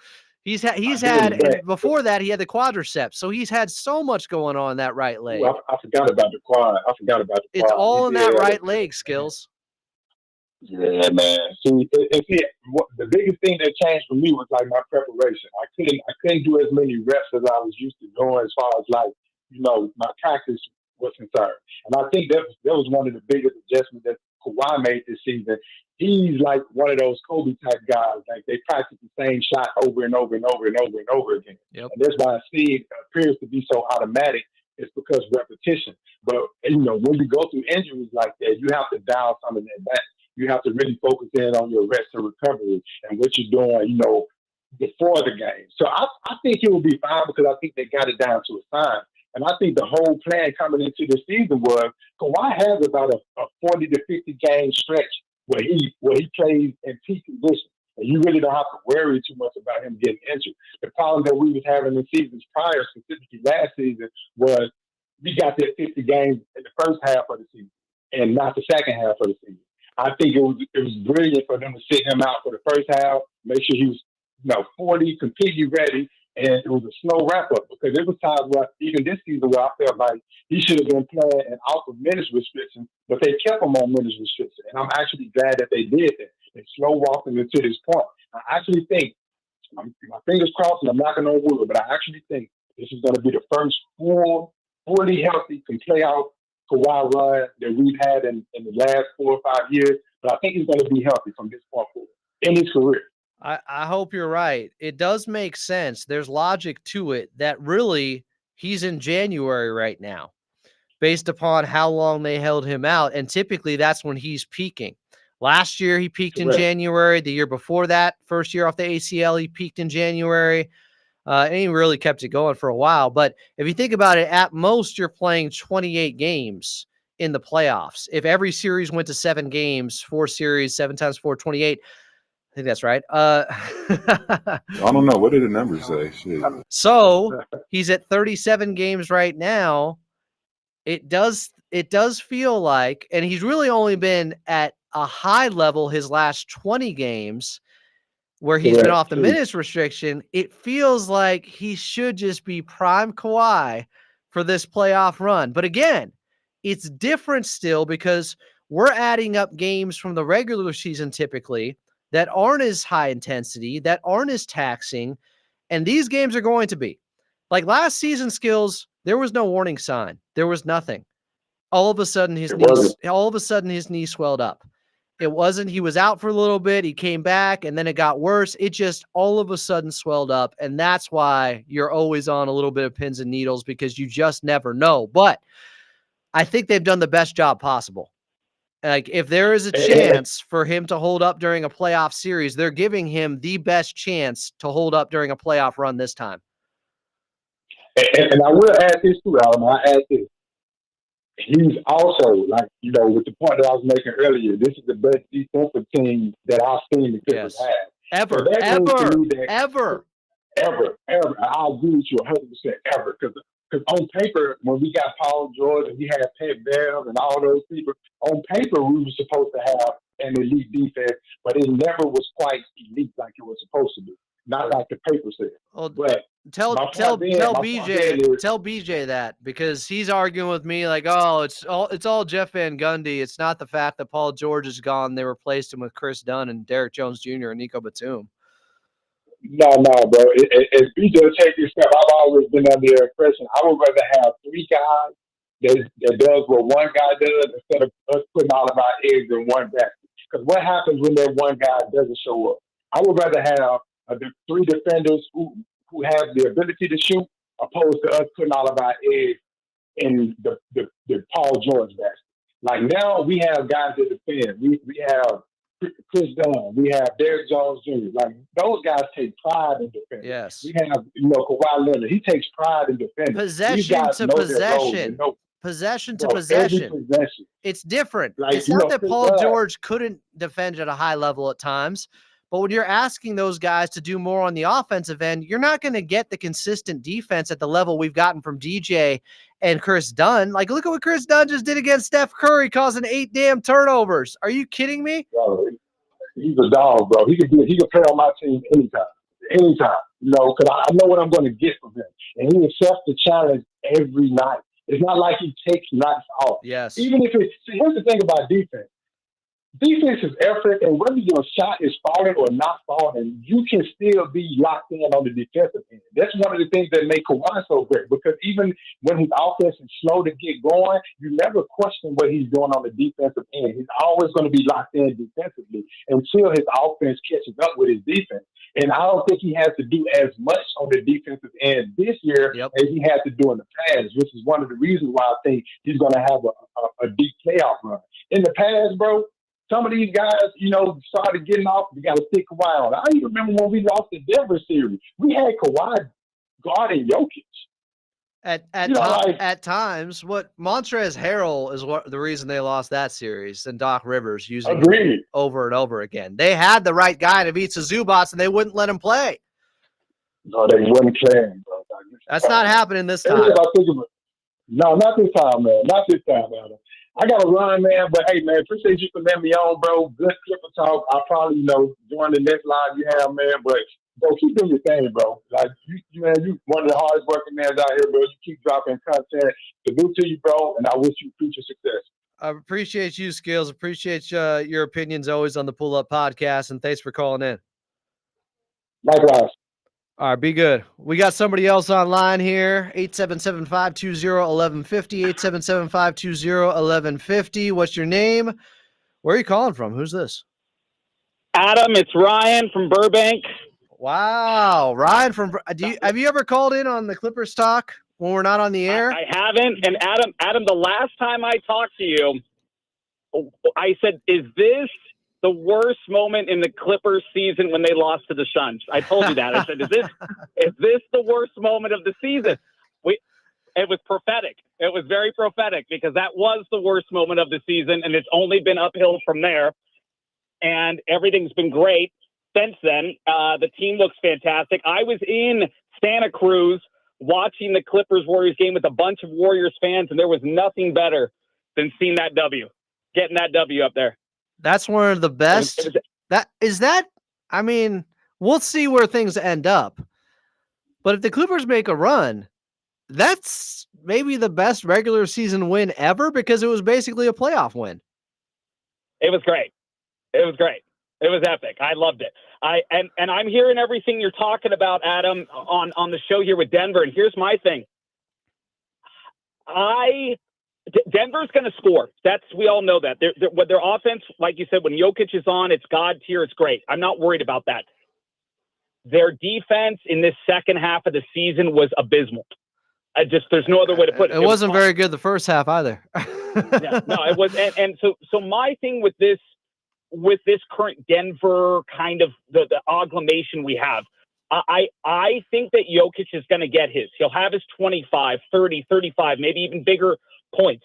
I think the issues with Denver, though, stem from the fact that their guard play is not going to be good enough. And You're going to have Powell having a big series. You're going to have Harden having a big series. You're going to have Bogey having a huge series in this one because there's just simply too many scorers for Denver to play consistent enough defense. And if you're telling me that Jamal Murray's only going to play, let's say, 35, 37 minutes, so he's going to be off the floor for potentially 10 minutes a game, along with Jokic, who's going to take his normal 4 to 7 minutes rest in the game, I think those minutes are going to be absolutely horrid for Denver. And that's what's going to lose them this series because they don't have anything to stop the bleeding in those minutes when they don't have the two elite scorers on the floor. And I think that's going to be the difference in this series. Because they can hang with the Clippers offense. The Clippers offense, as good as it has been the last 21 games, Denver can hang with them. But when those guys are off the floor, if they can't score as well and their defense is still horrid, as you said, that's where the Clippers can really go on a 15-5 run and get a little bit of separation during those limited minutes when Nikola Jokic is off the floor. I couldn't agree more. And I agree with you. I think that is because if Ty Lue is staggering the stars like he's been doing throughout the regular season, where Kawhi kind of plays those, he has that rest at the end of the first, and he comes in for the second with the second with Derrick Jones Jr. and Bogey and Batum and Simmons. I'm just like, if they give Jokic a rest in those 2-ish minutes, that second unit has been phenomenal this year. Absolutely crazy good. And I just don't see how they make up those minutes throughout the rest of the game. Their defense is not good enough. It hasn't been good enough this entire year. I'll say this, though. The Clippers' second unit has still been a work in progress. We haven't gotten significant minutes with Kawhi because what Coach Lue has been doing is having Kawhi start second quarters when James Harden plays the entire first quarter. Then he's out. Kawhi comes out with like 3 minutes left in the first quarter, starts the second quarter. And he's starting next to, and what he liked was him next to Batum, next to Bogey, next to DJ, and Ben Simmons. And that was his second unit that he's been rolling with over the last couple of weeks. But we haven't seen it a ton.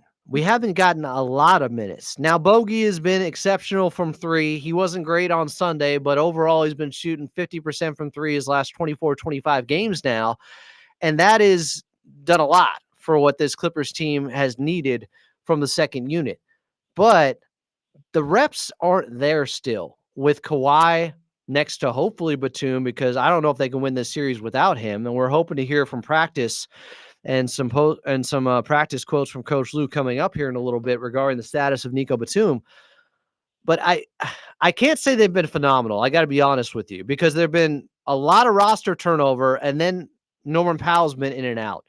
And even Ben Simmons got hurt, who we wanted to use in that second unit, and Kawhi's been in and out. So there's just not a big enough sample. It has potential to be a very good second unit, and it still should be better than the Denver Nuggets second unit. Don't get me wrong, but I got to push back a little bit there, Ryan. And look, Adam, I'm not trying to say too that it's like this just killer whatever death lineup or anything like that. What I'm just trying to say is that if the Nuggets are going to insist on playing some of these rookies, they're going to play Westbrook potentially 10 to 20 minutes in these games.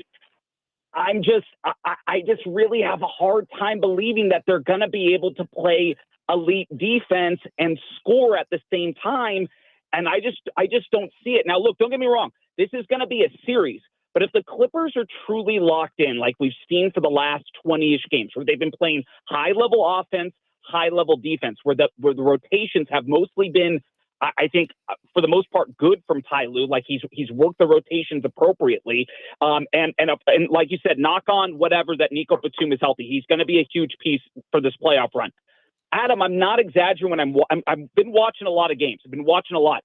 The Clippers should beat these guys in 5, Adam. They should. They're better. They're deeper. And this team is more locked in defensive. We know defense travels, offense does not. You're going to go up and down on your offense. There's times you're going to be hitting shots. There's times you won't. The defense is the constant. And for a team that's been great defensively all year long, and a team that's been in Denver extremely mediocre defensively to bad defensively at times, I just don't see how you turn it on here. I just don't see it. But look, here's maybe my I'm being question. a homer. I hope not.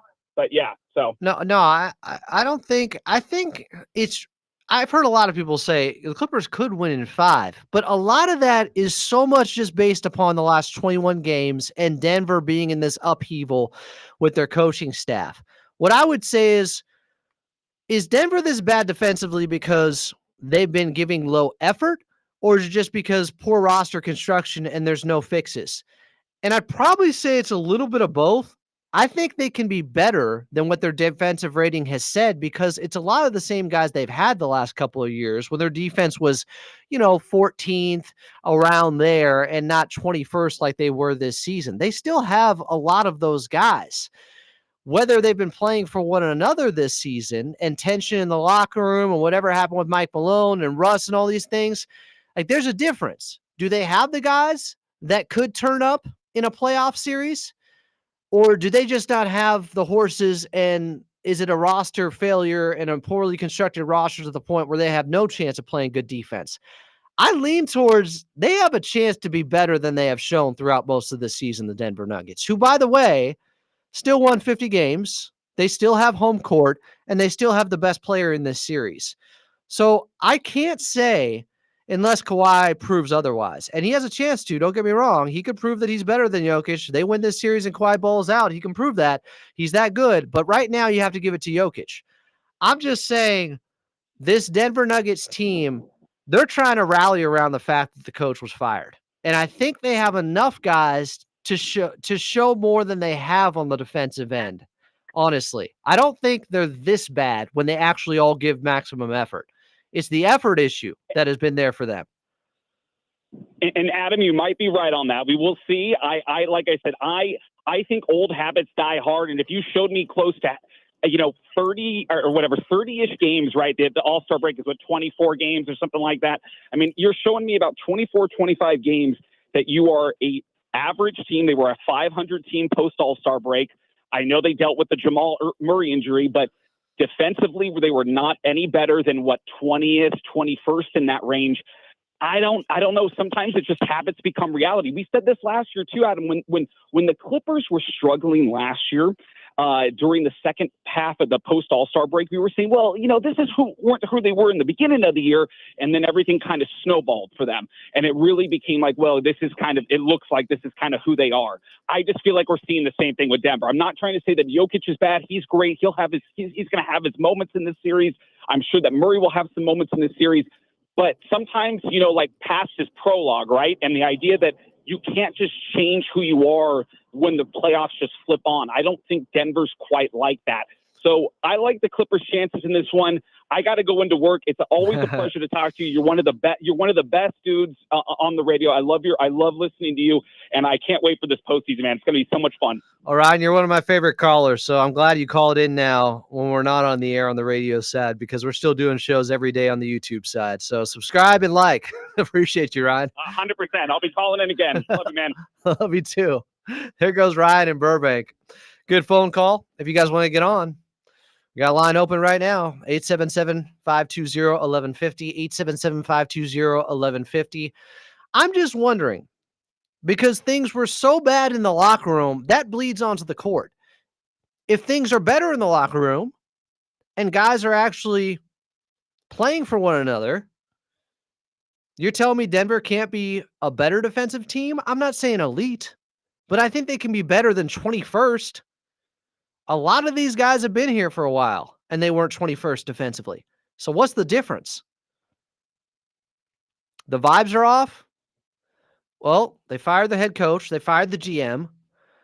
I don't see why they can't be a middle-of-the-pack defense, honestly. Now, if you play some of their better defenders more, like Peyton Watson, well, he doesn't offer much offensively. If Jokic is out there, you can get by anyways. But I just don't want to underestimate the Denver Nuggets and how things can change in a playoff series. That's my overall point. I don't think I can go Clippers in 5. Would I be shocked if they won in 5? No. But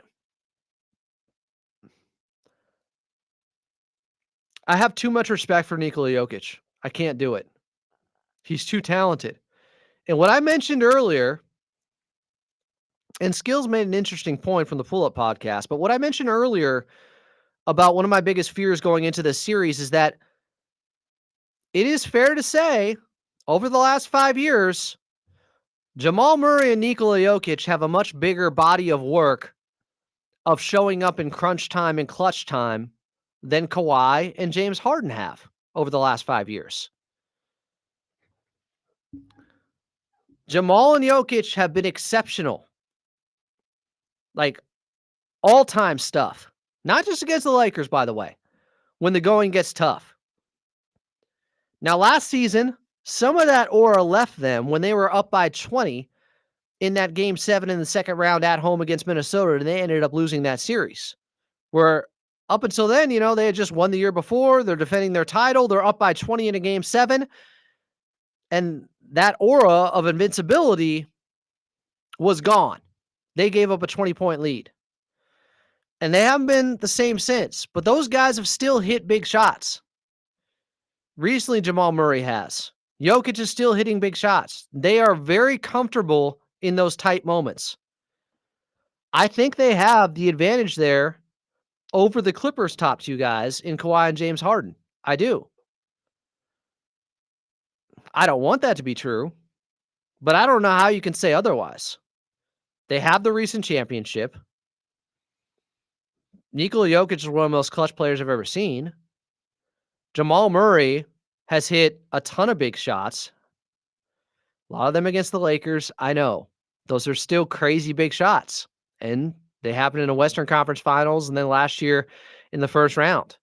They have met the moment better than the Clippers' top 2 stars have. They have been in those moments more often over the last 5 years than the Clippers' top 2 stars have. They came back down 3-1. I know James Harden wasn't on the Clippers then, but against Kawhi and against Paul George, and it wasn't just Paul George who struggled in that Game 7 and the second half of those games where the Clippers led by 16 points, 19 points, and 12 points in Game 7 and gave up those leads. Kawhi wasn't very good at all. That Game 7 was brutal. So they may have some mental edge against the Clippers right now. You blow a 3-1 lead, and those 2 guys are still there.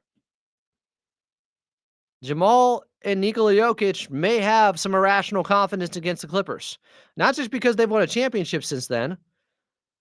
You could say it's the bubble all you want, but the fact that they ended up winning with that core outside the bubble, I think obviously it transcends. It wasn't a fluke what Denver did then. How good those players are. Since the bubble, Jokic has won 3 MVPs and a Finals MVP. Has Kawhi obviously had clutch playoff moments? Yeah. He's had a ton of them. I'm just saying, body of work-wise, the last 5 years, that is advantage Jokic and Jamal Murray. Partly because Kawhi just hasn't been healthy enough. But those 2 versus Kawhi and James Harden in big moments, they absolutely had an advantage. Here's what I don't like. This logic to me does not wash. I'm not letting the Clippers off the hook for what happened in the bubble. So let me get this straight. When they were up by 19 in Game 6, they wanted to be in the bubble against Denver. When they blew the lead, they didn't want to be there. In the same game, they went from we want to be in the bubble and now we just don't care anymore. Really? They lost that series, guys. They lost that series. When they were up 12 in Game 7, they cared. When they blew that 12-point lead, they stopped caring. What sense does that make? Come on. You got to be accountable.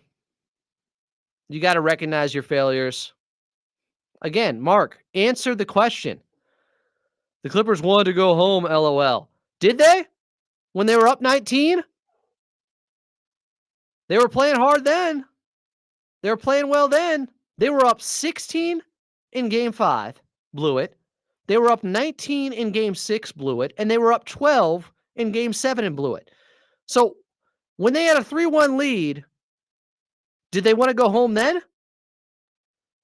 When they had a 16-point lead, did they want to go home then? When they had a 19-point lead and blew it, did they want to go home then? Like, it's nonsensical. I'm not hearing it. I'm not. They wanted to go home. They were up 3-1. When the going got tough, they lost that series against Denver. Period. I'm not hearing that stuff. I'm not. You got to own it. Now, would that have happened if Ivica Zubats played? Like, is it because they wanted to go home? Or is it because Montrezl Harrell played heavy minutes when Jokic was out there and the Clippers were getting cooked? And that's how a lot of those comebacks came about. That's the strategic issue. That's not we just didn't care. When we lose, we just don't care. We didn't care about it. That is a weak mentality. To take that position. In the same game, they flipped from caring to not caring. In the same series where they were up 3-1 and looked like they cared then all of a sudden they didn't. When Paul George was calling for the basketball on that three-pointer that went off the side, I mean, I think he was trying to make it, guys. I don't think it was because he didn't care. People saying Jokic got lucky as hell in the bubble. So did he get lucky winning all those 3 MVPs outside the bubble? Did he get lucky winning a championship outside the bubble? I think it's confirmed at this point that Nikola Jokic is a great basketball player and an all-timer, and the bubble had nothing to do with it. Just turned out that was his coming out party at the time for a lot of people because that was his first real playoff run. It just so happened in the bubble. I think he's been good since then, guys. That's just disrespect. That's just...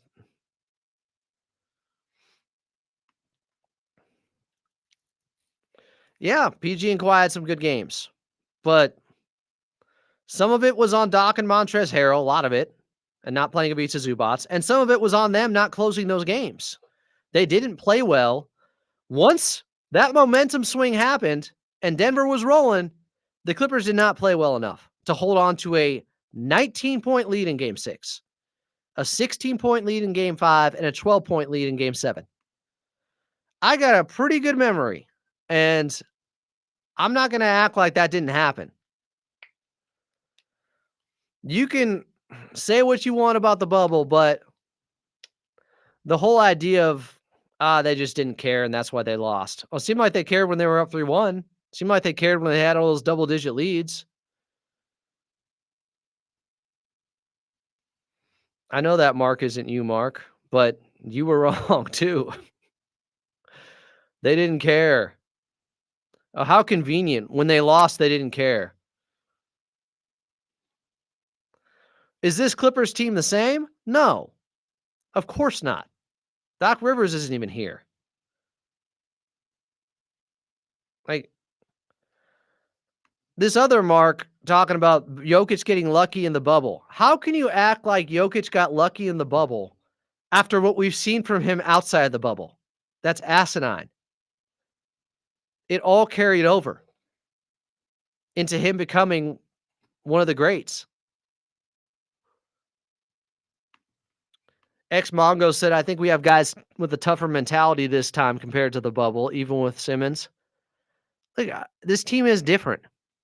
I'm not saying that the Clippers should be thinking about the bubble. That's an independent argument, that a sidebar I just went to. That the bubble thing, that did happen, and don't give me this, they didn't care. Now back to today's team.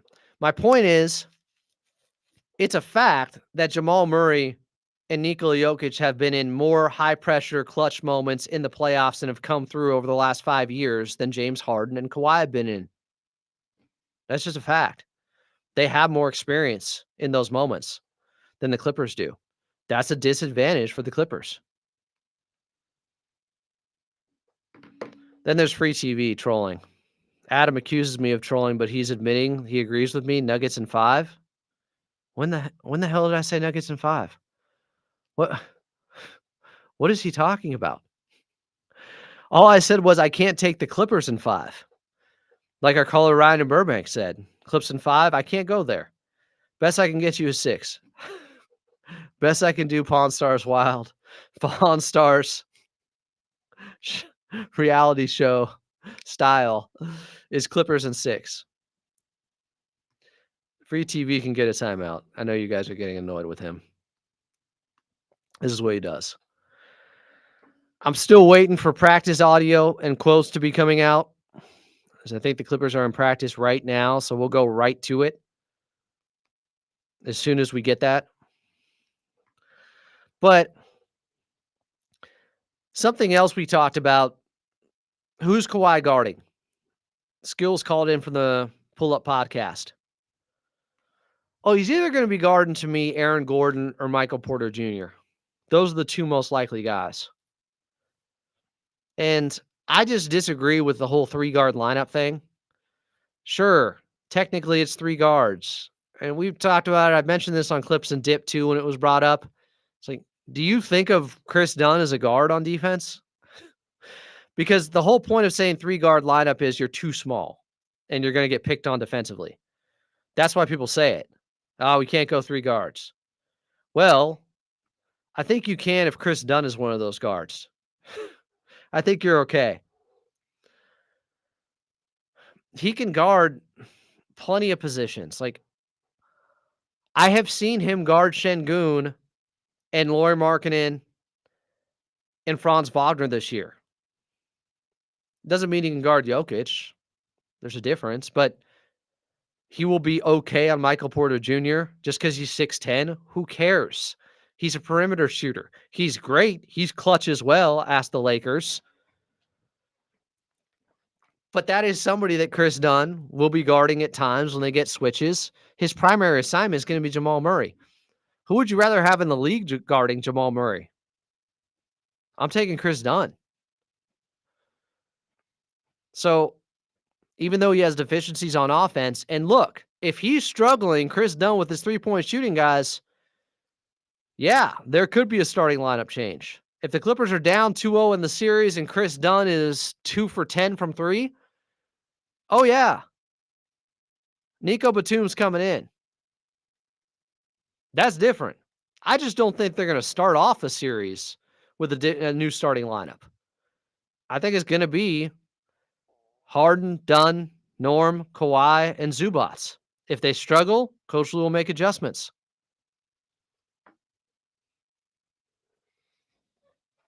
But Chris Dunn is not a liability defensively. When people say 3-guard lineup, it's like, oh, you can't do this. So one of those guards is one of the elite perimeter players defensively in the league. And I just don't see, this is one of the reasons I wanted to see Denver. You can't hide Norman Powell onto Christian Brown, excuse me. You can't hide him on Christian Brown. You can't hide him on Michael Porter Jr.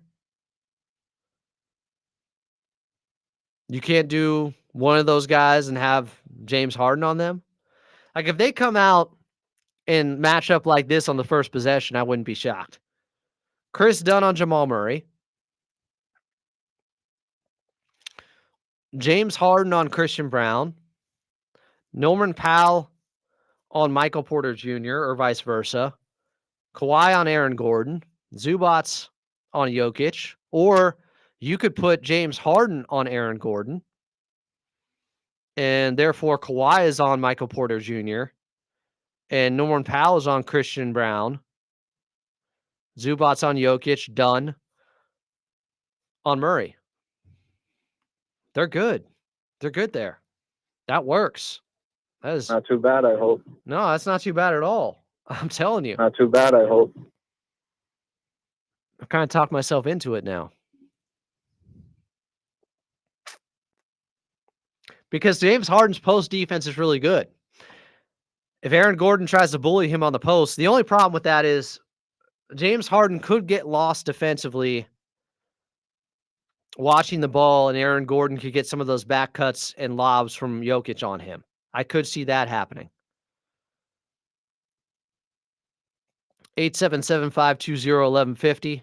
877-520-1150 if you want to get on and tell me what you like defensively from the Clippers against the starting lineup of the Denver Nuggets.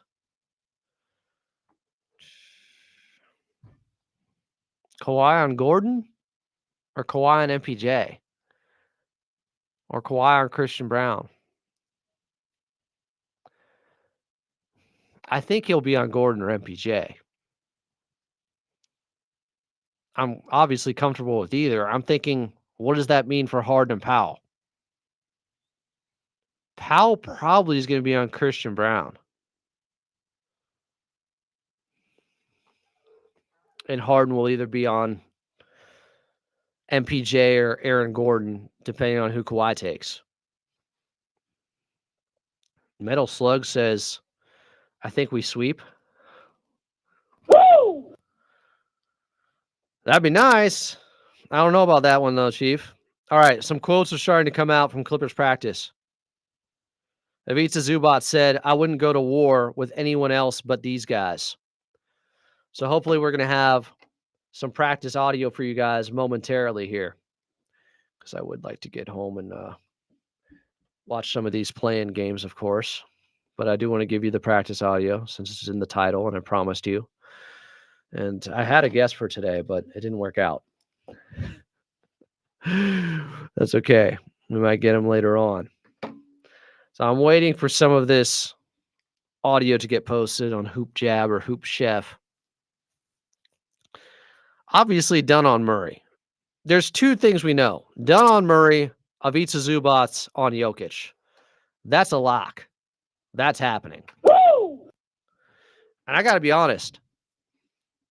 I don't know if any team has two better guys to guard those two than the Clippers. Now, they're great, and they're going to get theirs. But can they make them work? Can Zubac make Jokic work? Can Dunn make Murray work? I'm positive about that. So Murray played their last couple of games, but he's been dealing with a hamstring issue. Now, he was just playing really good basketball, guys. For all the talk of Murray's game fell off, he didn't look right to start the year. If you look at his numbers, it goes like this. So Jamal Murray was shooting about 33% the first month or so of the season from three. And he was at around 40% from the field and only getting 18 points per game from October through November. Then in December, he was getting 22 a game on 47% from the field, 43% from the outside. And those splits have kind of been, he's had an uptick in production basically since then. It was really only a bad month for him to start off the year. Because January, he's getting 21, 49% from the field, 37% from three. And then February, he was scorching hot. 25 points per game from Jamal Murray, 53% from the field, 52% from three. In March, 23 per game, 48% from the field, 36% from three. In his last two games, he did struggle. Last three, really. Last three games, he played against Milwaukee on March 26th, and then had the hamstring issue. He only had 17 points in that game.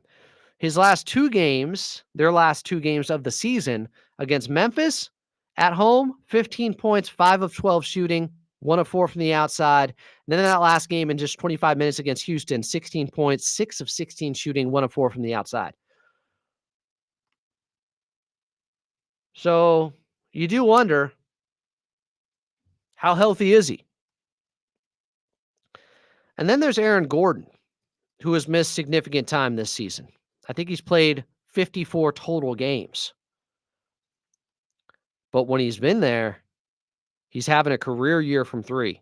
He is shooting 44% from three. So whoever is guarding him, between James or Kawhi, they got to stay with him.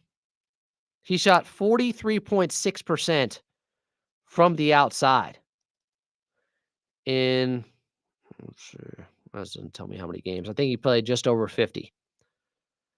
But how has he been playing as of late? How has he been shooting as of late, Aaron Gordon? Well, this is interesting. In the month of April, while he's been getting 20 per game, he's only been shooting 31% from three. So he has cooled off as of late. His last few games, 0 of 2 from 3, 0 of 1, 1 for 5, 2 of 7, 1 for 3. That's his last 5 games. 1 for 3, 2 of 7, 1 for 5, 0 of 1, 0 of 2 from 3. And he's been averaging 20 per game in the month of April, but the percentages are down from distance. Make of that what you will. Does that mean he's due? Does that mean he's still banged up? The calf injury is still bothering him to some degree. A lot of people have said, and I want to ask Matt more about this when he comes on Thursday, that his defense hasn't been as good. I don't know if they're just looking at the Denver Nuggets overall defensive rating and being like, well, Aaron Gordon's a part of this. He's responsible for some of this.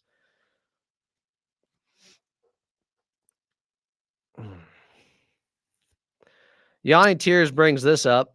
I wonder if they stick Aaron Gordon on Zoo defensively and see if they can get away with Joker on Dunn. With Jokic, Nikola Jokic, the Joker on Chris Dunn.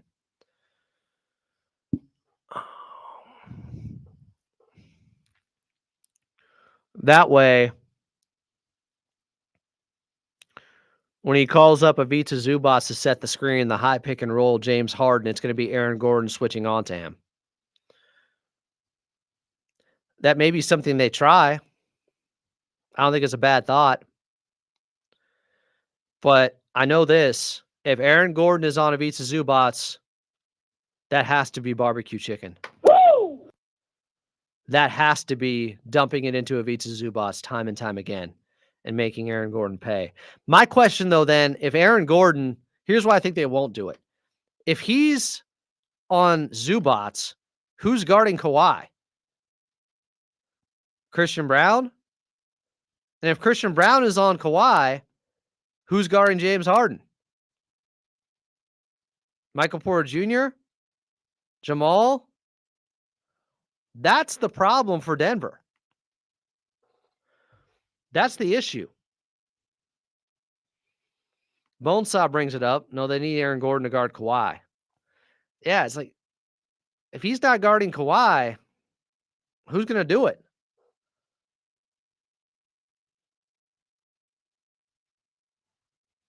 I agree with this. Michael Porter Jr. is not guarding Kawhi. If Michael Porter Jr. is guarding Kawhi in this series, the Clippers better win.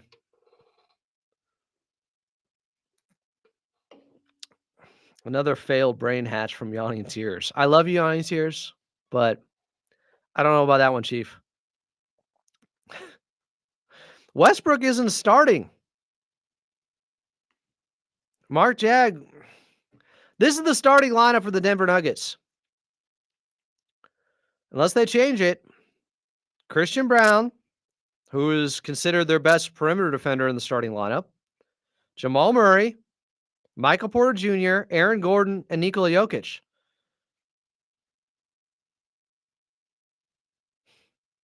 Ryan said it's over if Brown is on Kawhi. If Brown is on Kawhi and Aaron Gordon is on Ivica Zubac, then who's guarding James Harden? I don't think you guys, some of y'all thought this one through. You don't want to get hit by no Clipper because it's going to cut your ass in half. Yanni Tears, if they put Michael Porter Jr. on Kawhi as his primary assignment, I mean, they deserve to lose the series. Like, what? It's a Clippers pod giving honest analysis on the Denver Nuggets.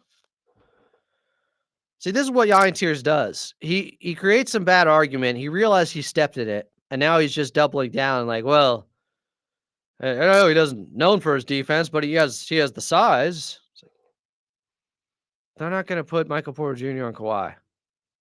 Not as his primary assignment. He may get Michael Porter Jr. on him because he's hunting him.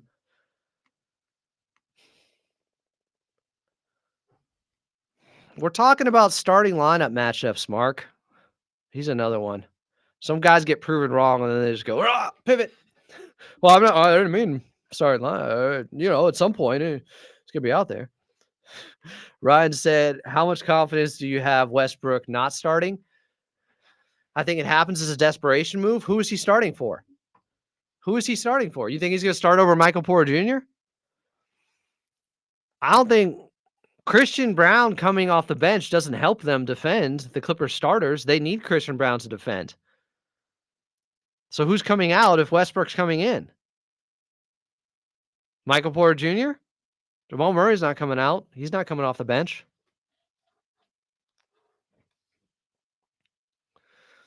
Peter is overly confident, I think. Clippers in 5. Nuggets are a dumpster fire, firing their coach and GM last week of the season. Let's go Clippers. They're such a dumpster fire that they have one of the best offenses in the league, the best player in the league, in Nikola Jokic, and still won 50 games. The same amount as the Clippers. They're such a dumpster fire. I'm not falling for it.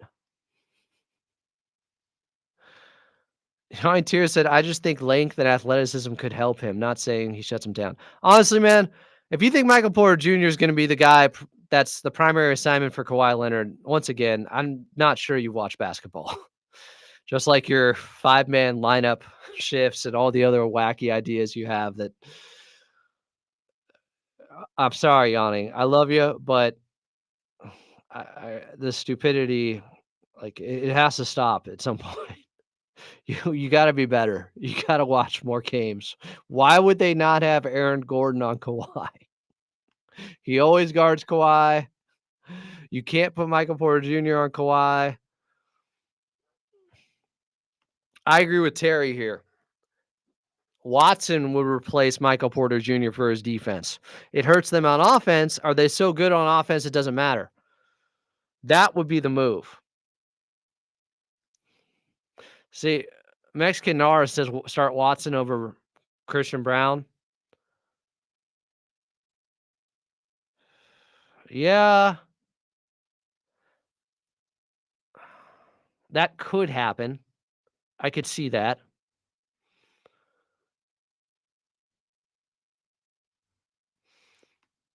Yawning, but you're creating a whole nother problem. The reason I say Gordon on Zoo is so that Joker doesn't get worn down or in foul trouble, which is more valuable to them when they lose with MPJ on Kawhi. Like Jokic, I don't think is going to have that much of an issue getting into foul trouble. Like thinking that, Ivica Zubac is Shaq and he's going to have Jokic in foul trouble the entire time. I don't think that's the case. 877-520-1150. We got a caller here. What's your name? Where are you calling from? Hey, this is Randy over in Riverside. Randy, what's up? You're on Clipper Stock with Adam Moslin. Hey, I wanted to say your last take on Zoo. I appreciated that. I think I was on Clips and Dip regarding Zoo being considered the most improved player, kind of taking that as an insult. Thank you. I really think that, honestly, he will be the key against the Nuggets. If he has the same confidence he's had this season, I think it's a different series against Joker, because I think Joker tends to have this intimidating factor against, obviously, everyone in the post, but with Zoo playing the way he is, I think that could possibly change everything. No, if Ivica Zubac has a big series, the Clippers are winning this series. I don't see how he could have a big series and they lose. Honestly, if he's averaging 19 and 13 or something, you're good. You're good. You should be winning that series. So I agree with you. And look, I know he's the most obvious candidate for most improved player, and most people would see that. And Kendrick Perkins said it earlier today. It's like, yeah, no shit. Of course he'd say it. But to me, it's not representative of what most improved players should mean. And I don't buy that Ivica Zubac became a completely different player this offseason. That's just not true. He didn't train differently. He played for his home country again. He's doing the same stuff he's been doing. Now he's just getting far more touches, so that helped him develop as a better passer, because the only way you could develop is if you actually get the basketball and get reps in with passing out of double teams. But it could have happened when he was 25 instead of being 28 now. Honestly, it could have happened then. Like, I know the Clippers team was constructed differently and they weren't making him much of a focal point. I'm just saying Zoo has been skilled and talented for a long time. And it was about damn time that he got featured like this, because it was always there. Yeah. I could see it. I mean, how many examples do we have to have? I brought up the 34 points he had against Jokic in that head-to-head where they went back and forth 3 years ago in Denver. 3 years ago, Ivica Zubac was going band for band with Jokic in a game. And then they just go away from him the next time out. 3 years ago, you had a 30-29 game. Like, how many against Joker? How many glimpses? That was against Indiana, the 30-29 game. But he had 34 against Joker in a game 3 years ago. We have so much evidence that said maybe we should explore this more with Ivica Zubac, because he would have fabulous games and then they just go away from him. So it's just opportunity to me. That's the difference. And that's why I feel like most improved, like, no, especially defensively. Yeah. He's been this good defensively. People are talking about him for defensive player of the year stuff now. It's because the Clippers team got better on the defensive end, because they have better point of attack defenders. Zubac has been doing his part forever. Right. What was your name again? Absolutely. Yeah, this is Randy at Riverside. Randy, I like your style. What do you think? What's your prediction for this series?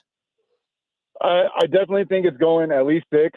I don't think it's going to be as easy as as our fan base is thinking. I don't buy the coach thing. I don't buy any of that. If anything, honestly, I think it makes them a little more dangerous. There's going to be a lot of eyes and expectations on them. I agree with you. I think Harden has changed the reps with Zoo and with everybody else. That if, like you just said, if Zoo has the same kind of output he's been doing this season, I don't see how they come out on top, because I think Kawhi and Harden are going to be able to figure out whether it is Aaron Gordon or it's going to be Michael Porter Jr., whoever they end up covering, that's going to be handled. I think really, honestly, with Joker, if Joker and Zoo have the type of games I think we're excited to see, I think it's still going to be close, but I think we have the edge. All right. I'm with you. I think it's going to be a close series, a lot of tight games down the stretch. Yeah. But the Clippers defense is so much better than Denver's defense, at least on paper. Right. I do think Denver has another level to reach defensively if they just lock in. Even though their personnel isn't great, they're not this bad either, like they've shown this season. Like, that is that is a lot of guys not caring. And you're in a playoff series now. They're going to care more. So I expect them to be at least average defensively.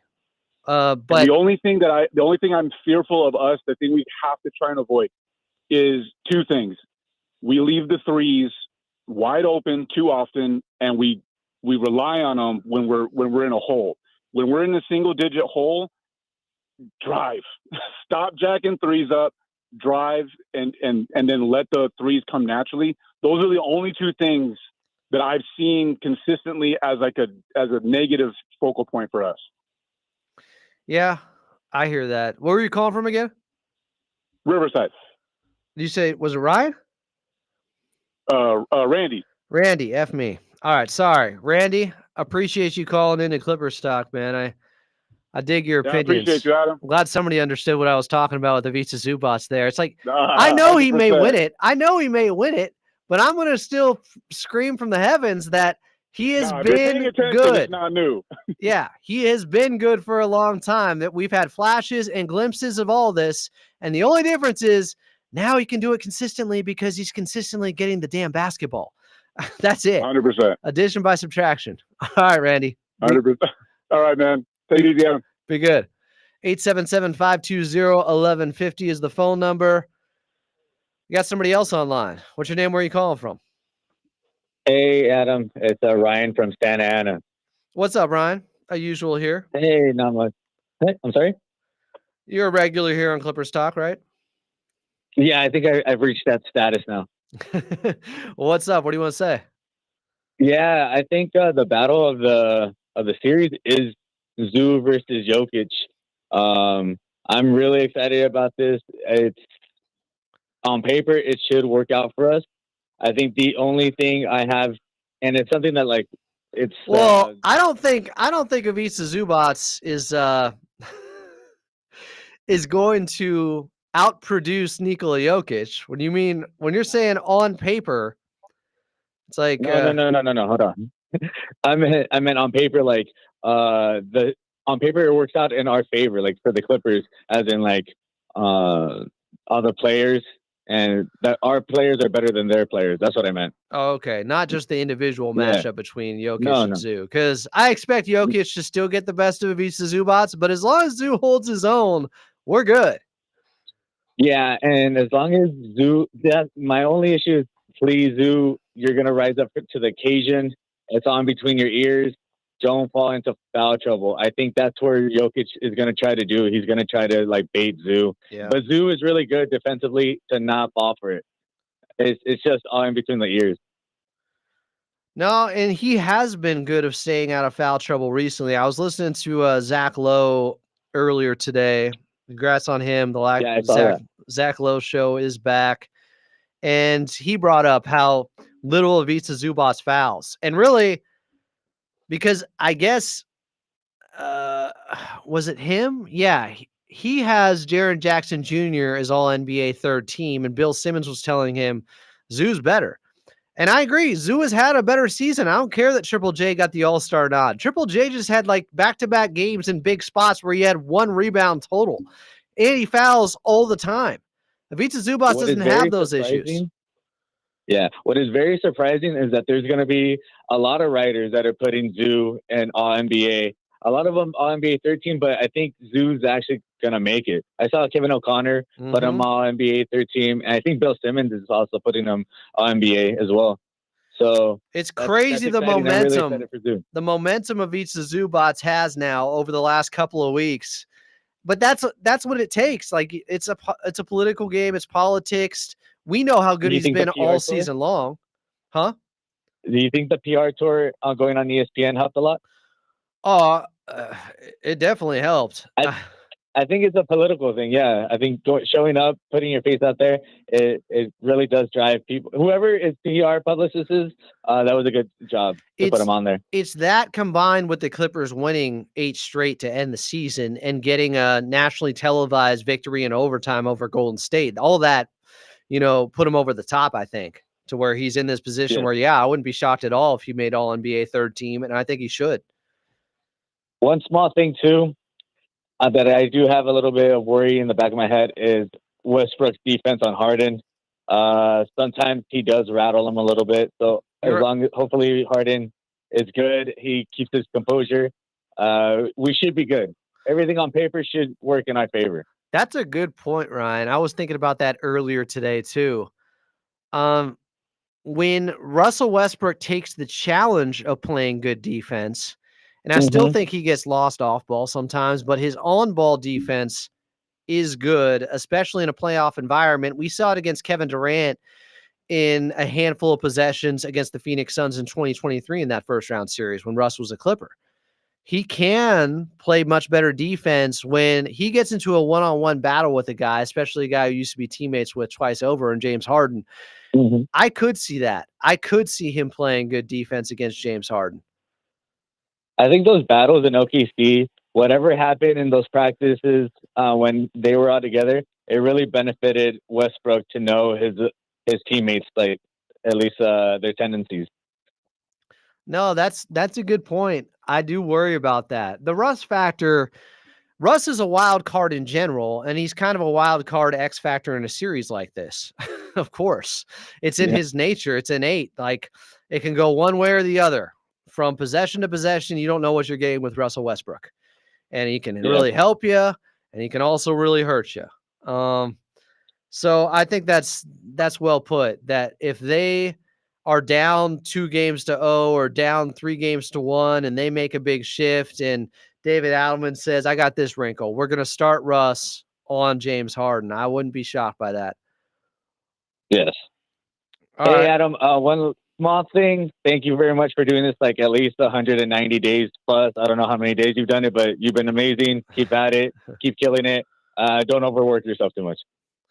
I'm past that point. I made it through the burnout period. I did. Once I saw Noah Eagle last week and I saw him again last night, honestly, that was the shot in the arm I needed. I started to lock in again because I was experiencing some burnout. But you guys keep me going. It's the playoffs now.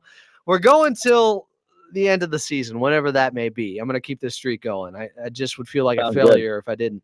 But Ryan, I appreciate you calling in. I appreciate the love. Thank you. Bye. There goes Ryan in Santa Ana, 877-520-1150, 877-520-1150. Mark, I didn't say that Russell Westbrook couldn't start. I asked who he'd start over, and I don't think they're going to start the series off with Russ in the starting lineup. There's a difference. Context. The Iron Tears said Russ will likely be on a short leash because coaches will be worried for their jobs since that was one of the reasons the other were let go. But he did play heavy minutes recently and played well against Houston in their final game of the season.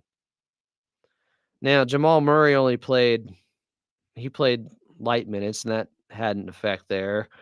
He only played 25, so that's part of the reason. But it depends on what you believe from the reports. I could read this for you guys if I can find it here. This was from The Athletic, kind of doing the post-firing of Mike Malone and Calvin Booth autopsy. But it sounded like there was real disagreement about Russell Westbrook. This part was actually from ESPN.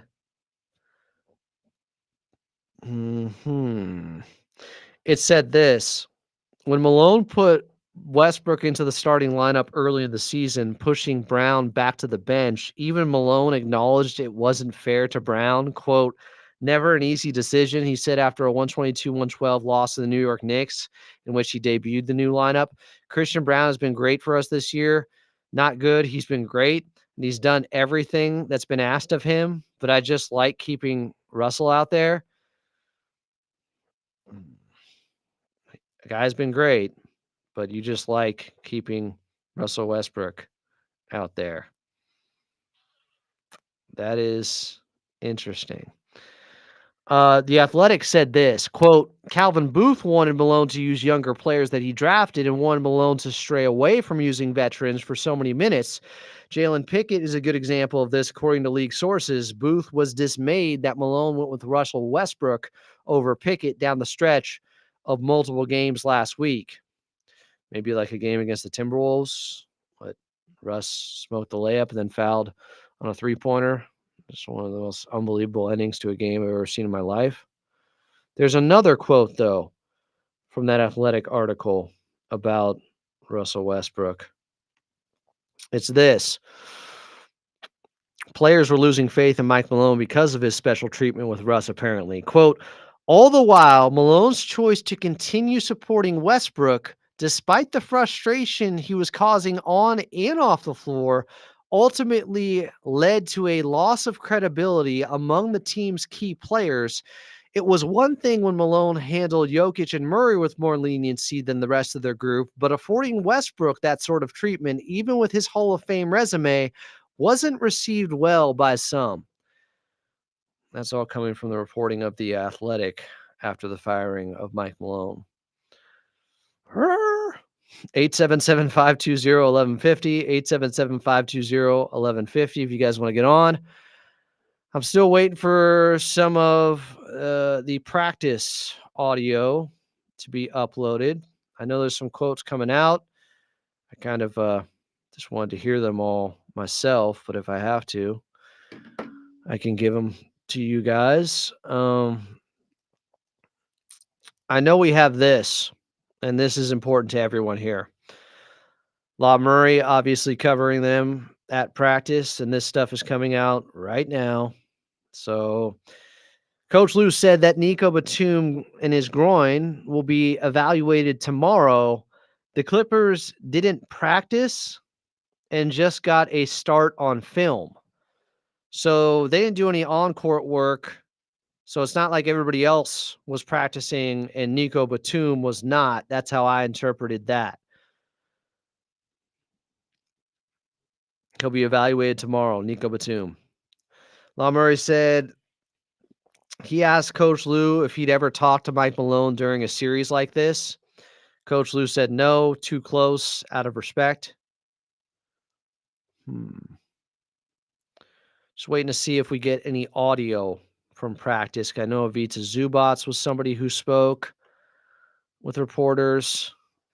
Just waiting to see what percolates here, what practice sound we might get. But the Nico Batum update, there it was. He'll be reevaluated tomorrow. Interesting. Bonesaw says it's April. Russ is who he is. He's just combustible, for better or for worse. He can help you. He can have 3 or 4 explosive plays out of nowhere that can swing a game that work for you as a tailwind. And then also, he can bring headwinds your way. Vaughn Jukabin said Clippers needs to keep the energy high every series, and we will sweep this series. Okay. Ex Mongo Project, saw Gil's podcast, don't care. David said, Double A, could we try to get Ralph Lawler on sometime?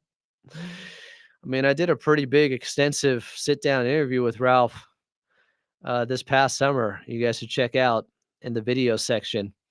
It was over an hour and a half long. I highly recommend that. But, yeah, we'll see what happens here.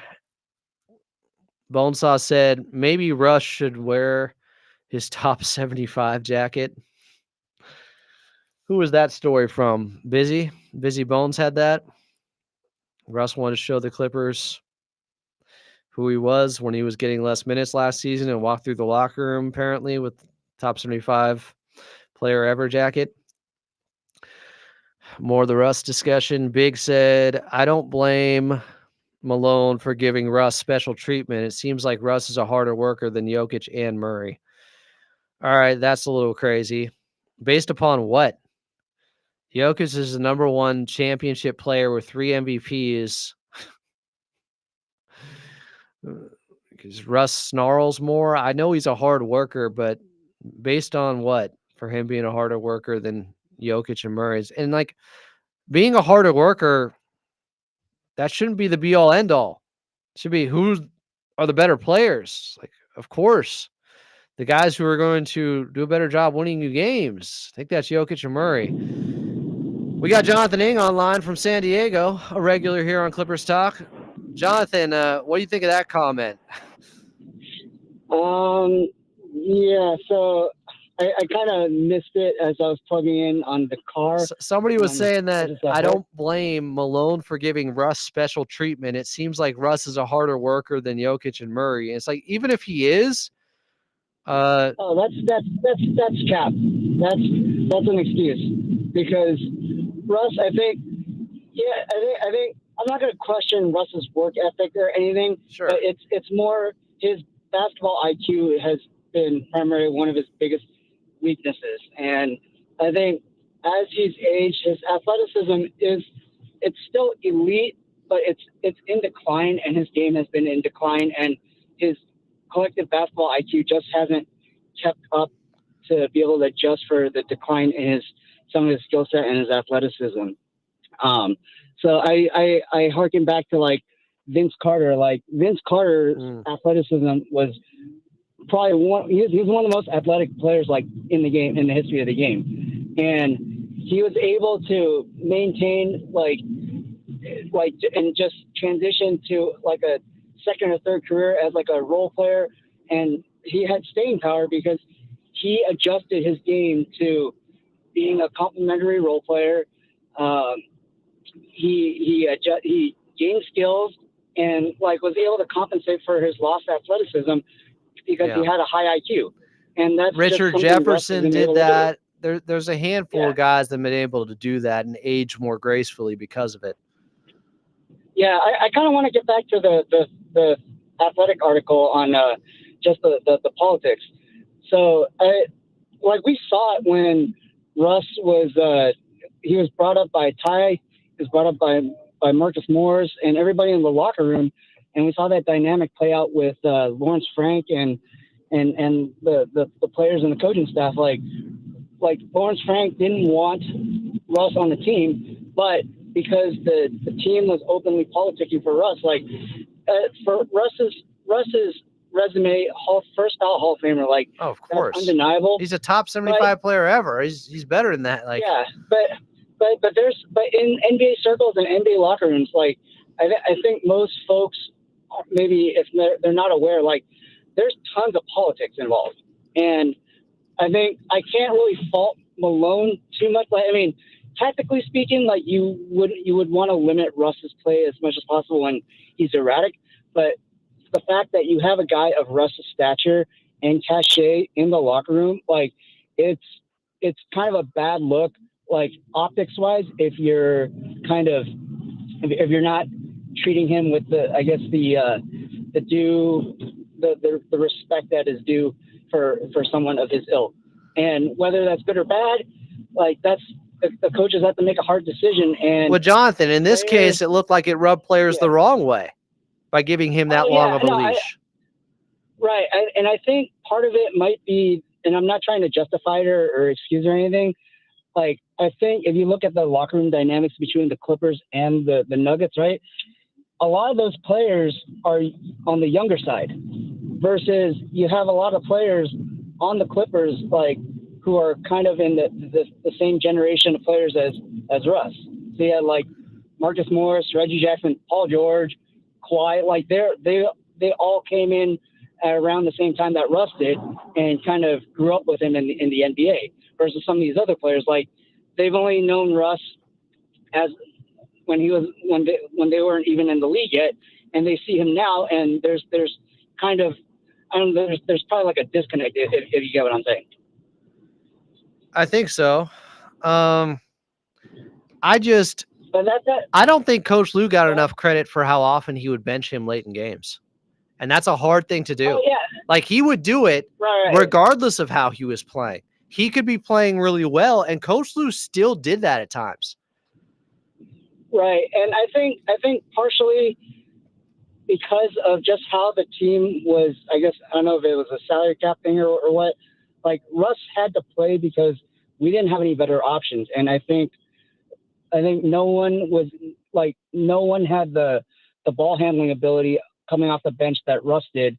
And I think, I don't know if it's because of lack of personnel or maybe because also Paul George didn't want to handle the rock like he should have been as a superstar.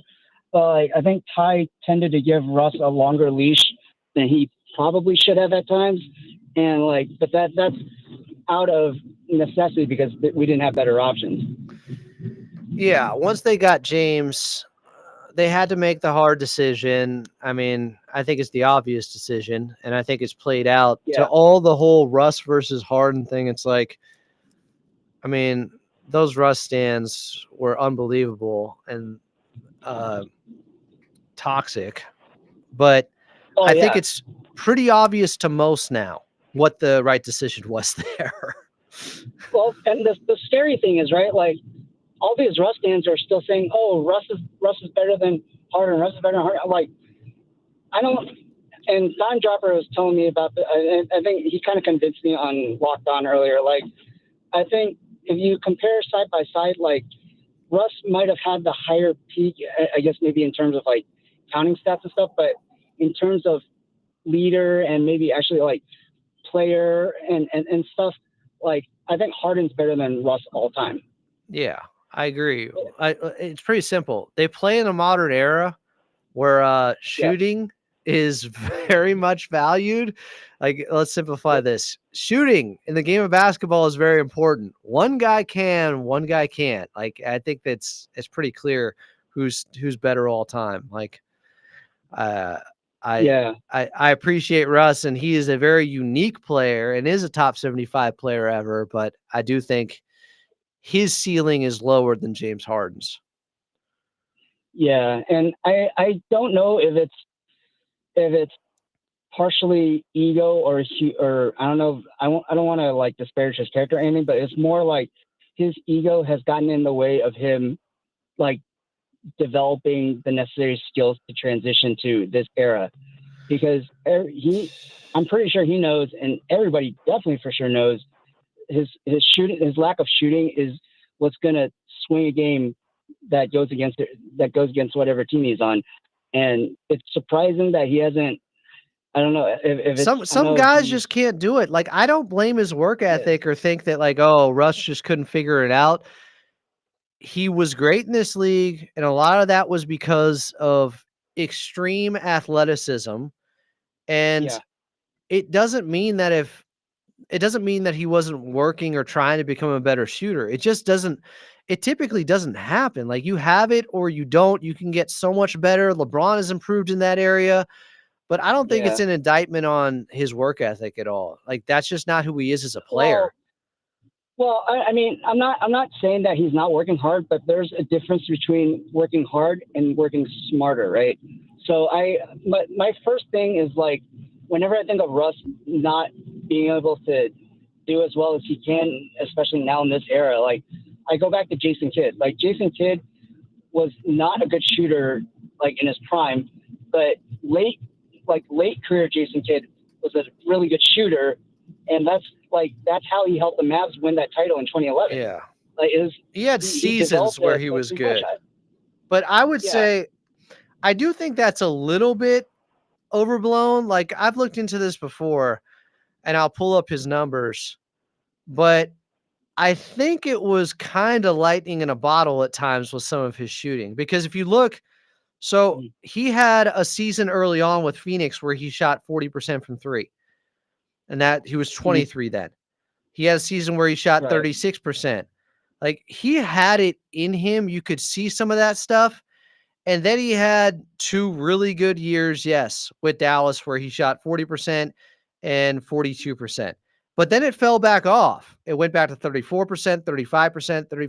Like, I don't think he ever became a consistently great shooter, but he was clutch, and that playoff run is an all-timer. Ultimately, right? Like, you want to be a respectable shooter, and that's something that Jason Kidd was able to attain. And versus Russ, like Russ is, no one's ever going to respect him as a shooter. He can get hot though. We've seen it. Right. And I the weird thing is too, like, and I don't know if Draymond's a really good comparison, even though Draymond's a better shooter, but like 2 years, like the previous 2 years, like the scouting report was, you let Draymond like take any and every three that he gets. And then this year, like, he shot back up to his where he was previously with his threes, and it's just like, what happened like in the prior 2 years versus this year? I think some of it is just, it's a low volume thing too, where I bet if I look this up, you have one hot streak for a month or for 2 weeks, and that can make your 3-point percentage look like you had such a better year when it's just low volume. Like last season, he took 129 threes. The season before that, 131. So you can hit 10 more 3-pointers and you can affect your 3-point percentage pretty greatly. This season, he's taken 246 and he's shooting 33% now. He was hotter. I feel like, to start the year. But I think some of that is just, it's Draymond, right? Draymond, yeah. Okay. Yeah, I mean, it's not. Well, I don't want to say it's not nothing, but it's I don't know, that the game on Sunday was kind of weird, where he was kind of on fire from three, and it was annoying. And I watched like Coach Nick at B-Ball Breakdown do a breakdown on the Warriors, I think earlier in the year, and Draymond's shooting was better. And I haven't watched the Warriors much this year at all, so I can't really say, but like based on that analysis, like I given Draymond more respect as a shooter this year. And I mean, we almost got burned by Draymond with his threes on Sunday. So that 3-pointer in the fourth, was it fourth or overtime? Overtime, I think, where Zoo didn't close out, and Coach Lou was upset because they had already said, I guess, like, don't give up any threes, and he already had hit 3. yeah, and I'd say against the Nuggets, like, just Russ hasn't proven that he could be a better shooter. Just let him shoot away and force him to take any and every shot. Yeah, I hope it doesn't end up burning them. You get this feeling, of course, anything that will go wrong. Russ is going to have some game where he hits 4 3-pointers, but I think you play the law of averages. Yeah, because I'll go back. I'll harken back to 2021, right? Like, the Mavs in that first round was like shooting white hot from 3, like well above their season averages, and we just had to weather the storm. And lo and behold, their shooting fell back down to earth after, I think it was like game 3 or 4 or whatever it was. So it's just it'll work itself out, and season averages will play out. Can I run something by you? A new argument in the chat. Some people, this guy Thomas and the usual yawning tears are like, it's too much rest. They don't want the rest. They think it's too much. While Nico Batum, meanwhile, has a groin injury, and we need all the rest we can get to get him healthy. But according to some people, it's too much. There's no winning. There's no winning with some of these guys. Like, I think there are some people who are complaining about a 12:30 start time. I'm like, it's the playoffs, and these guys are going to have a week of rest. Like, if they're not ready to play for a 12:30 start time on Saturday, like, and they come out and prepare, like, they deserve to lose. Here's a great comment. Here's a great comment from Thomas. Last year, the Mavs were the number 5 seed and beat the Clippers to go to the finals. I'm not sure if he's equating that to rest, because the Clippers blew them out in game 1. I don't know. Well, for this guy, like, if the crux of the matter is, if PG actually had an average game instead of a piss poor game, like, the Clippers would have beaten the Mavs. That's how close it was. Yeah. And even with Kawhi as a shell of himself. If Kawhi was healthy and Paul George was the guy who was out, they win against the Mavs. Like, it's. Oh yeah, it wouldn't even be close. Like, we would have beaten the Mavs, and I think I'll give them. It would have been in 6, because I fear Luka that much. Yeah. I wonder if Nico factored that into his decision at all. I mean, probably not, but, like, everybody praising them for getting to the finals last year, and we all know, if Kawhi's healthy, they're not getting out of the first round. Yeah. Well, the crazy thing is, and not to get off topic too, but I was listening to some of the I was on, I think, on one of the DLLS Mavs chats today, and I was just like, I felt so bad for Mavs fans, because they were talking about that secret media meeting that Nico Harrison had, like, it was by invite only with reporters, and no one could record it or anything. And I was just like, that's sad. I felt so bad for the fans, because Nico Harrison was still, like, not, like, dodging the hard questions, giving terrible answers. It's so soft. It's a PR nightmare. It's a PR nightmare. Why are you gonna have a secret presser the day before, or whenever it is, before their first playing game? So it takes the attention off the players. Yeah, you gotta face the music and have some transparency. If you have any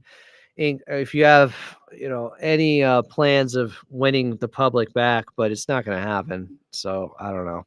It's a disaster. Yeah, what happens if the Lakers win it all? Like, does he get fired the next day? I think this ownership group is too incompetent on basketball matters to be able to figure that out. So yeah, but that might be the one thing. There are some folks who are complaining that the Mavs ownership and even Nico Harrison were like Donald Sterling. I'm like, come on, guys. Like whatever bad trade that Nico Harrison did, or the Dumonts or the Allisons did, they don't compare to Donald Sterling. Like, it's not even close. Yeah, that's different. That's a group that they actually think this makes them better. Donald Sterling would do things regardless if it makes you better. He thinks it make you better. Better to him was saving money. Oh yeah, the That's whole totally different. saving medical tape, not even like practicing out of a community college and all that. We can get away from that. All right, you got anything else to say, Jonathan, about the series? I'm excited. I was talking trash to my coworker today, who's a Nuggets fan, so we're excited for it. Yeah, man, this is gonna be fun. I usually say this to go into every series that I think is gonna be really close, but whoever wins game 1 wins the series. But here's my logic in this case. If the Clippers won game 1 convincingly, I think it could put the Denver Nuggets back in the sunken place where they were before they fired Mike Malone and Calvin Booth, like it would just remind them like, hey, it's not our year. It's more the same. But if they win game 1, that could help them. It would boost morale. It could get the vibes right. That's what I worry about. Yeah, I think this team has championship experience. So I mean, yeah, you're right to an extent. If like we completely like shellac them, that might do something to their morale. But if we beat them in a close game, then their spirits will still be high. Yeah, it'll be interesting. It's just we've never seen a team fire their head coach this late into the season that is ending up winning 50 games still and is a 4 seed. So it's kind of uncharted waters here of how they're going to respond. And I don't know. I think if anything, it does help them. It may not be by much, but I think it could light a fire. Yeah, but and I would say too to encourage the Clippers fans, like this team is better equipped to handle Denver than we have any time in the previous 5 years. Even going back to the bubble, right? Coaching staff is number one. Like Ty Lue is not Doc Rivers. He's not gonna put Drew Eubanks in against Joker and deal with that. And then Chris Dunn, I think if he does, it'll be minimal. And it probably means Batum isn't playing game 1. Yeah, and then I think I forgot who I was talking to today. Like there was a comparison between Chris Dunn and Pat Bev as to who are better defenders. Chris Dunn's better than Pat Bev because he is. I told BJ Matthews this. Pat Bev has a tendency to take really stupid, overly aggressive fouls that gets him into foul trouble early in games, and that's in the playoffs. You can't do that because you're the best point of attack defender, and you're basically taking yourself out of the game. And Chris Dunn rarely does that. So he's a more cerebral defender in that matter. So and besides the size to be able to handle Jamal Murray, so I think that helps. And we have Derrick Jones Jr. As a secondary defender. So and also collectively the IQ of the basketball team is higher. Like I said the other day, this Clippers team has the highest collective basketball IQ probably in the history of 2-1-3 or just even with the last 5-6 years. So we're better suited, we're better off, and overall our process this year, through the season, was good. We can probably there are a handful of games where the team didn't show up and it showed, and then there's that fourth game against the Nuggets that because of the fire situation, you can't hold that against the team.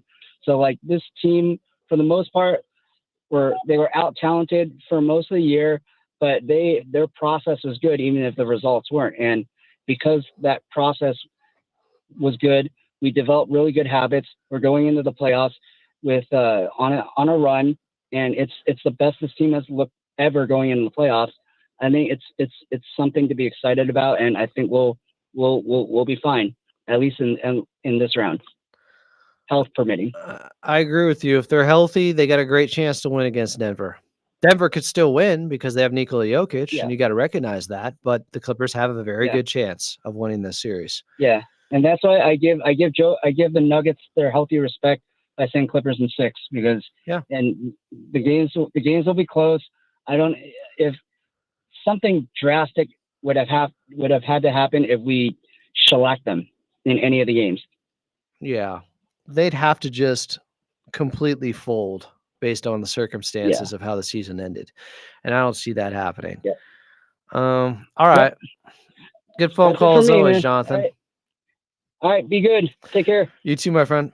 Jonathan in San Diego there with some good analysis. And here we go. We got some post-game audio. Coach Lou, and this comes from La Murray, the NU on X, had this to say about Mike Malone.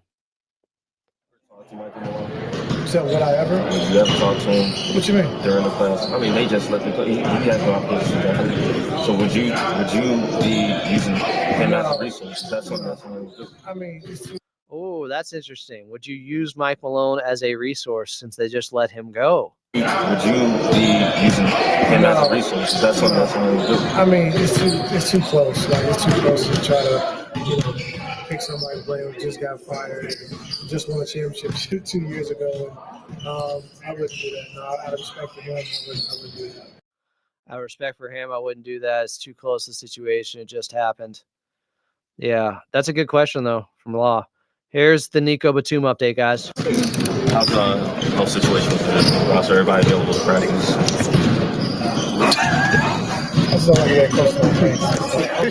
Somebody put the mic really close to Coach Lou's face, and he kind of reflexes took over. It works though. No. Is that Lauren Rosen? That's how it works though. No. Is this okay? Yes. Yeah, how's everybody as far as availability to practice, especially Nico? We didn't practice today, so we'll evaluate Nico better tomorrow. But today we just watched film, just want for success. We didn't do anything live. So we didn't practice. They just watched film today. Didn't do anything live. They'll evaluate Nico tomorrow. He didn't make the trip to Golden State, Billy. Was that just out of precaution? Like, was he never going to play those games? No, he was hurt. But it wasn't like a day-to-day type thing where he could have had a chance to play in those games? Do you have concern that it might bleed into the playoffs at all? This is interesting from Tomer here, guys. Make the trip to Golden State. He didn't make the trip to Golden State, Billy. Was that just out of precaution? Like, was he never going to play those games? He said those games. I think Tomer is inferring if they had a game tonight in the play-in, had they lost the Golden State Warriors on Sunday. No, he was hurt. Coach Lou said no, he was hurt. But it wasn't like a day-to-day type thing where he could have had a chance to play in those games? Coach Lou said no. Tomer asked him, could have had a chance to play in those games. I think he means if they lost to Golden State, would Nico Batum have been available tonight? And Coach Lou shook his head no. But it wasn't like a day-to-day type thing where he could have had a chance to play in those games? Do you have concern that it might bleed into the playoffs at all? You have concern it could bleed into the playoffs at all? Coach Lou said, I don't know. Do you have concern that it might bleed into the playoffs at all? Having been such a large. I don't love that. I don't love that. Now I'm a little bit more concerned. Maybe it's nothing because they haven't evaluated him. And Coach Lou, it's not his department anyways. Maybe it's nothing. Maybe it's something. I'm hoping it's nothing. Hopefully Nico's feeling good tomorrow. All right, we got some James Harden. Some James Harden sound here. Law Murray said, ask James Harden about continued collaboration with coaches now that the playoffs are here. Has collaboration changed now that you're in the playoffs with the coaching staff specifically? You mentioned before that a big part of how you want to feel connected to what your role is working with the coaches and everything. How does that change? What changes it? Everything is aligned. I feel like coaching staff's on our team. Said everything is aligned. I feel like from the coaching staff to our team. Like we've been so connected this entire year. We're picking at the right time. So Saturday can't come soon enough. Saturday can't come soon enough. That's all the sound I see here from La Murray. Let me see if we got anything else. Let's see. I got anything from maybe a Joey Lynn? Let's see here. Ooh, okay. Okay. We got something here from James Harden from Joey Lynn. talking about Ivica Zubats. I think any of this would be possible without my teammates and James leading that. He's been really good for all of us on the team. He's setting everyone up. He communicates. He got all the experience in the world. Got a lot of stuff we learned from him, and A testament to his work. none of this would be possible without James.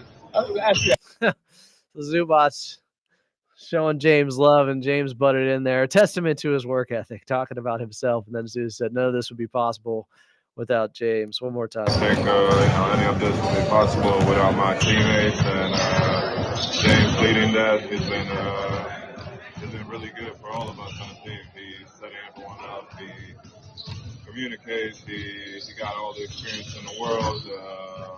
Got a lot of stuff we learned from him, and a testament to his work. None of this would be possible without James. I was ask you that, but from the time you first played against him, not being a teammate, how much have you seen him grow as a player? Night and day. He was sorry. James saying about the growth of Ivica Zubats night and day. He was sorry before. Not being a teammate, how much have you seen him grow as a player? Night and day. He was sorry. He said, "I'm just playing." Nah, I just the experience, man. Like experience. You know, just being on the court, you get the experience. And for him, you know what I mean? Like he works. Jump hooks, defensively, you know, body positioning, you know, defensively helping the guys out. Like both sides of the ball, he's grown into, you know, an elite big in this league. And I don't think anybody saw that coming. You know, honestly, I don't even think he saw it coming. But he's grown so much, and you know, he's only going to continue to get better, which is, you know, the scary part. I saw it coming, James. I said he was a long lost Gasol brother back in 2021.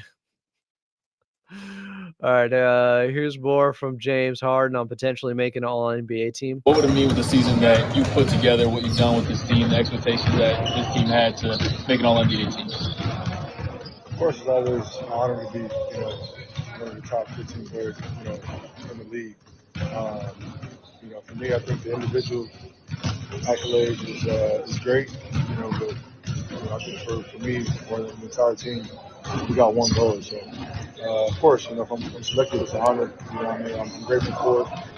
But you know, I've been having so much fun with this team, man. Where the ultimate goal for us is to be the last team standing. So that'll be even more of an accomplishment. Ooh, he said the individual accomplishments are cool, but the ultimate accomplishment is being the last team standing. We got one goal. Love that. Love hearing that from James Harden. Here he was talking about Steph Curry and their battle over the years, and of course, coming off the one on Sunday. After the Warriors game, Steph spoke really highly of you and just talked about how far back you guys go. He talked about you guys kicking it in college with Jeff Teague and 09 and whatnot. Just what can you say not only about the longevity that each of you guys have, but you mentioned it a little bit, still doing it at a really high level in 2025. That's what it's about, man. Like year 16 Steph is obviously Steph. Like what he's been able to accomplish his entire career, it's unbelievable. Like we're all witnessing like real greatness. But the battles, the Warrior teams that I have to go against is probably the reason why I still haven't got a championship yet. But those Warriors teams I had to go against, probably the reason I still haven't got a championship. Yeah, I'd say so. The one with KD. The Warrior teams that I have to go against is probably the reason why I still haven't got a championship yet. But you know, what he's been able to do his entire career is unbelievable. I'm happy to be a part of you know, something like that. That's cool. Respect. Harden, Steph, the guys that are, you know, on the back nine. I don't know how much longer we're going to get with watching some of these greats. It's been an honor, been a privilege. That was Joey Lynn audio at Joey Lynn with 2 N's and an underscore at the end. Let's see if Tomer Azarli has anything for us from practice today. And after this, I'm going to bounce because it's been a lot. Okay. We got something different from James Harden, from Tomer. Asking him about getting buckets in isolation. this team itself has a lot of really good isolation players. Right? They're capable of getting their own buckets. Even Zuno. Like, where does that even like? Oh, James liked the Zuno nickname. He's like, yeah, Zuno. Right? They're capable of getting their own buckets. Even Zuno. Like, where does that even like? In a playoff series, when it comes to after a game, how does that help you the most? Because after game, first of all, I mean, like we going over Denver. Denver knows us. We know them. After game 2-3, make the adjustments. All right, the plays don't matter no more. You know. That's what I've been trying to tell you guys. Why are we running so much ISO? It's like, have you watched playoff basketball? Do you know what happens? You get deeper into the series, they know all the plays that are coming. It comes down to my best versus your best, and the Clippers have some of the best ISO players in the game. They had the two best, according to last year's data with James Harden and Kawhi Leonard. They were the two best guys in isolation. Points per possession in isolation. And James is telling you here, like, how it works. Like, the amount of over-analysis of why the Clippers isolate so much. One, because they have two of the best players to do so. Two, because that's what always happens down the stretch in playoff games. That's nothing new. First of all, I mean, like we going over Denver. Denver knows us. We know them. After game 2-3, make the adjustments. All right, the plays don't matter no more. You know, I mean, it's about one-on-one. Go get a bucket. You know, who's guard who. And, you know, for us, you know, we got a handful of guys that can do that. You know, I mean, obviously doing the most. Myself, Bob, we got a lot of guys that can create opportunities. And for me, it's not even obviously creating my own shot, but getting opportunities to get other guys involved too. So I think that's what we separate ourselves. When people criticize Coach Lou and stuff, like, honestly, you're telling on yourself with your own basketball IQ when you go after the Clippers for running so much isolation. Yeah, no shit. They have some of the best ISO players, and the playoffs always come down to ISO. Like, that's everybody. This is anything new here? Let's see if Lauren Rosen can help us out. If she got any audio for us. No, she didn't post anything here. Who else should I be looking for? Farbod? The bod? Let's see if Farbod was there at practice. No, I don't see anything from Farbod. I think we may have gotten everything. I mean, the main thing we were looking for is just an update on Nico Batum, and I'll play it for you one more time because this is obviously huge. Here was Coach Lou and Nico Batum. Yeah, how's everybody as far as availability, practice, and everything, especially Nico? We didn't practice today, so we'll evaluate Nico better tomorrow. But today we just watched film, just walked through some sets. We didn't do anything live. You didn't make the trip to Golden State. I don't believe. Is that just a precaution? Like, was he never going to play those games? Oh, he was hurt. Yes. But it wasn't like a day-to-day type thing where he could have had a chance to play in those games? No. You have concerns that it might lead into the playoffs at all? I don't know. Having been such a large... Ooh. Yeah, how's everybody? Any concerns it could bleed into the playoffs at all? I don't know. He's going to be evaluated better tomorrow. That's the update on Nico Batum. Maybe we'll find out something then. I don't know if it's practice open to the media or not. But there's your big update. That's why I stayed on for about 3 hours here. I was waiting for the practice audio, but I'm glad because we took some great calls, had some really good conversations here with you guys, and I hope you're more informed on this upcoming playoff series. If you missed the beginning, we went through a lot of the numbers, the data, what it means going up against Denver, their strengths and weaknesses. So make sure to check that out. And as always, damn it, I pulled myself down. As always, put it up, Ben. Put it up, Ben. Oh, Ray, you gotta be lying here. Adam, I picked up my toddler from school and asked her what music she wanted to listen to. She said, I want Clippers talking.